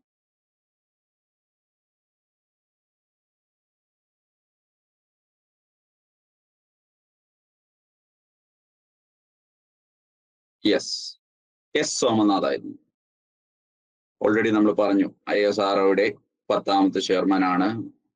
ആ പദവിയിലെത്തുന്ന 5th മലയാളിയാണ്. ഇങ്ങനെയുള്ള പോയിന്റ്സ് ഒക്കെ നമ്മൾ ഡിസ്കസ് ചെയ്യുന്നു. അപ്പൊ ഇദ്ദേഹം ISRO ചെയർമാൻ ഇരിക്കുന്ന സമയത്ത് ഭയങ്കര വിവാദമൊക്കെ ഉണ്ടായി. ഇദ്ദേഹത്തിന്റെ ഓട്ടോബയോഗ്രഫി ഉണ്ടായിരുന്നു, ഒരു പക്ഷേ എല്ലാവരും കേട്ടിട്ടുണ്ടാവും. നിലാവ് കുടിച്ച സിംഹങ്ങൾ. എന്തായിരുന്നു ഓട്ടോബയോഗ്രഫിയുടെ പേര്? നിലാവ് കുടിച്ച സിംഹങ്ങൾ. പിന്നീട് അത് കുറച്ച് കോൺട്രവേഴ്സി ഒക്കെ ഉണ്ടാക്കിയിട്ട് അത് അവസാനം വിഡ്രോ ചെയ്യുകയാണ് ചെയ്തത്. അപ്പോൾ തമോഗർത്തങ്ങൾ for the observation of black holes, first satellite launched by India, XPoSat. After USA ശേഷം ഇങ്ങനൊരു ദൗത്യം കണ്ടക്ട് ചെയ്യുന്ന രണ്ടാമത്തെ രാജ്യമാണ് India. Launching vehicle PSLV C-58. Normally നമുക്ക് ലോഞ്ചിങ് പാടെന്ന് പറയുന്നത് ശ്രീഹരിക്കോട്ടയാണ്. വെയിറ്റ് 469 കിലോഗ്രാമും. അതേപോലെ ഈ ഒരു സാറ്റലൈറ്റിന്റെ ഡ്യൂറേഷൻ എന്ന് പറയുന്നത്, അതിന്റെ ഒരു കാലാവധി, ദൗത്യ കാലയളവ് എന്ന് പറയുന്നത് എത്രയാണ്? 5 വർഷമാണ്. ക്ലിയർ ആണല്ലോ?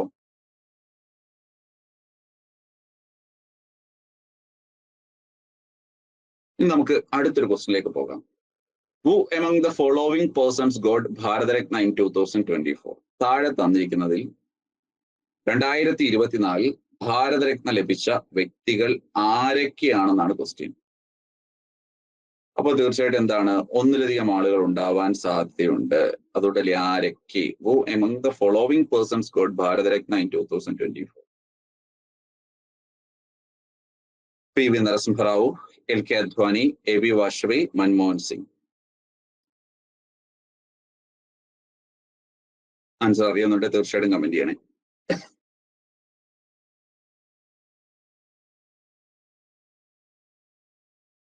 ശരിയുത്തരമായിട്ട് വരുന്നത് 2 പേരുകളാണ്. PV Narasimha Rao, LK Advani. ഒന്നിലധികം ശരിയുത്തരങ്ങൾ വരും. ഓക്കെ. 2024 ഭാരതരത്ന 5 പേർക്ക് പ്രഖ്യാപിച്ചിരുന്നു. കർപ്പൂരി ഠാക്കൂർ 49ാമത്തെ ഭാരതരത്ന, മരണാനന്തരമായിട്ടാണ് പുരസ്കാരം. കർപ്പൂരി ഠാക്കൂർ 49ാമത്തെ ഭാരതരത്നയാണ്. 2024 പ്രഖ്യാപിച്ചാണ്. ഇനി LK അദ്വാനി. കർപ്പൂരി ഠാക്കൂർ എന്ന് പറഞ്ഞാൽ ബീഹാറിന്റെ മുൻ മുഖ്യമന്ത്രിയായിരുന്നു. സോഷ്യലിസ്റ്റ് ലീഡറൊക്കെ ആയിരുന്നു, ബീഹാറിന്റെ മുൻ മുഖ്യമന്ത്രിയായിരുന്നു. LK അദ്വാനി 50. ആ ഒരു നമ്പറിന് നല്ല പ്രാധാന്യമില്ലേ? എക്സാമിനൊക്കെ കുറെ നാൾ കഴിഞ്ഞാലും ചോദിക്കാം. ഇപ്പൊ നമ്മൾ ആദ്യത്തെ ഭാരതരത്ന ജേതാവ് ആര് എന്നൊക്കെ പറഞ്ഞ് പഠിക്കത്തില്ലേ? അതുപോലെ 50ാമത്തെ നല്ല പ്രാധാന്യമുണ്ട് LK അദ്വാനി. അപ്പം ഇന്ത്യയുടെ ലോക്സഭ പ്രതിപക്ഷ നേതാവും അതേപോലെ ആഭ്യന്തരമന്ത്രിയൊക്കെ ആയിരുന്ന വ്യക്തിയാണ് LK Advani. PV Narasimha Rao 51ാമത്തെ ഭാരതരത്നമാണ്. PV നരസിംഹറാവുവിന് ലഭിച്ച എത്രാമത്തെ ഭാരതരത്നമാണ്? 51ാമത്തെ ഭാരതരത്നമാണ് PV നരസിംഹറാവുവിന് ലഭിച്ചത്. അദ്ദേഹം ഇന്ത്യൻ പ്രധാനമന്ത്രിയായിരുന്നു. ചൗധരി ചരൺ സിംഗ്, അദ്ദേഹം ഇന്ത്യൻ പ്രധാനമന്ത്രിയായിരുന്നു. 52ാമത്തെ ഭാരതരത്നമാണ്. ഇനി MS സ്വാമിനാഥൻ 53ാമത്തെ ഭാരതരത്നമാണ്. അതും പോസ്റ്റ്മസ്, മരണാനന്തരമായിട്ടാണ്. 53ാമത്തെ ഭാരതരത്ന ജേതാവാണ് MS സ്വാമിനാഥൻ. ഓക്കെ, ഇതെല്ലാം 2024 പ്രഖ്യാപിച്ചാണ്. കർപ്പൂരി ഠാക്കൂർ, LK അദ്വാനി, PV നരസിംഹറാവു, ചൗധരി ചരൺ സിംഗ്, അതേപോലെ MS സ്വാമിനാഥൻ. ക്ലിയർ ആണല്ലോ? Karpoori Thakur, LK Advani, PV Narasimha Rao, Chaudhary Charan Singh, MS Swaminathan. ഇങ്ങനെ 5 പേർക്കാണ് 2024 ഭാരതരത്നം ലഭിച്ചത്. ക്ലിയർ ആണല്ലോ? അപ്പോൾ ഇവിടെ ഞാൻ എടുത്ത പോയിന്റ്സ്, ഇപ്പൊ നമുക്ക് ഇന്ത്യയിലെ ഏറ്റവും വലിയ സിവിലിയൻ ബഹുമതിയായ ഭാരതരത്നയെ കുറിച്ച് മുൻപ് ക്വസ്റ്റ്യൻ ചോദിച്ചുകൊണ്ട് എടുത്തേ ഉള്ളൂ. ഇപ്പൊ നമുക്കറിയാം ഭാരതരത്ന കഴിഞ്ഞാൽ സിവിലിയൻ ബഹുമതിയായിട്ട് പത്മവിഭൂഷൺ, പത്മഭൂഷൺ, പത്മശ്രീ എന്നുള്ള അവാർഡുകളുണ്ട്. എക്സാമിന് തീർച്ചയായിട്ടും ക്വസ്റ്റ്യൻ ചോദിച്ചൂടെ? റിപ്പബ്ലിക് ഡേ ആയിട്ട് ബന്ധപ്പെട്ട് പത്മ പുരസ്കാരങ്ങൾ, ഇന്ത്യയിലെ ഹയസ്റ്റ് സിവിലിയൻ ബഹുമതികൾ പ്രഖ്യാപിക്കുന്ന സമയത്ത് എന്ത് ചെയ്യും? ഇതേപോലെ ക്വസ്റ്റ്യൻ ചോദിക്കും. ക്ലിയർ ആണല്ലോ? അപ്പൊ ഞാൻ ഈ എടുത്ത ക്വസ്റ്റ്യൻസിന്റെ ഒക്കെ പ്രത്യേകത എന്താ വെച്ച് കഴിഞ്ഞാൽ, ഞാൻ ഇന്ന് എടുത്ത ഈ ക്വസ്റ്റ്യൻസിന്റെ എല്ലാം പ്രത്യേകത എന്ത് പരീക്ഷയ്ക്ക് മുൻപ് ചോദിച്ചോ അതിന്റെ തന്നെ ലേറ്റസ്റ്റ് ക്വസ്റ്റ്യൻ ആണ് എടുത്തത്. ഞാൻ പറഞ്ഞു ബാക്കിയുള്ള സബ്ജക്ട് നമ്മൾ മനസ്സിലാക്കാൻ ഏറ്റവും നല്ല മാർഗം പ്രീവിയസ് ക്വസ്റ്റ്യൻ പഠിക്കുന്നതാണെന്ന്. കറണ്ട് അഫയേഴ്സ് മനസ്സിലാക്കാൻ ഏറ്റവും നല്ല മാർഗം പ്രീവിയസ് ക്വസ്റ്റ്യൻസ് പഠിക്കുന്നതാണ്. പക്ഷേ അവിടെ പ്രീവിയസ് ക്വസ്റ്റ്യൻസ് പഠിച്ചാൽ അത് ഔട്ട്ഡേറ്റഡ് ആയി പോകും. എന്നാൽ ആ ടോപ്പിക്കിന്റെ ലേറ്റസ്റ്റ് വേർഷൻ പഠിച്ചാൽ എന്ത് സംഭവിക്കും? നമുക്ക് പരീക്ഷയ്ക്ക് മാർക്ക് സ്കോർ ചെയ്യാൻ സാധിക്കും. ക്ലിയർ ആണല്ലോ? ഈ ഒരു ക്ലാസ്സിൽ ഓൾറെഡി നമുക്ക് നോട്ടിഫിക്കേഷൻ വന്ന് അടുത്ത മാസം എക്സാം, അതായത് ഒരു ഷോർട്ട് പീരീഡ് ഓഫ് ടൈമിൽ എക്സാം നടക്കും എന്ന് നമ്മൾ വിശ്വസിക്കുന്ന പരീക്ഷയ്ക്ക് വേണ്ടി പ്രിപ്പയർ ചെയ്യാൻ ഏറ്റവും വൈറ്റൽ ആയിട്ടുള്ള കുറച്ച് ഡേയ്സ്, അത്രയ്ക്ക് നമ്മുടെ ജീവിതത്തിൽ തന്നെ ഏറ്റവും ഇമ്പോർട്ടൻ്റ് ആയിട്ടുള്ള കുറച്ച് ഡേയ്സിലൂടെയാണ് നിങ്ങൾ കടന്നു പോകുന്നത്. അപ്പോൾ ഇനി ആ പഠനത്തിന്റെ, അതായത് ഈ ഒരു പീരീഡിൽ നമ്മൾ എന്ത് ചെയ്യുന്നു എന്നതിനെ ഡിപ്പെൻഡ് ചെയ്താണ് നമ്മുടെ സക്സസ്. ഞാൻ തുടക്കത്തിലേ പറഞ്ഞു, നമുക്ക് റാങ്ക് ലിസ്റ്റ് ഏറ്റവും ടോപ്പിലേക്ക് എത്താൻ പറ്റുന്നത്.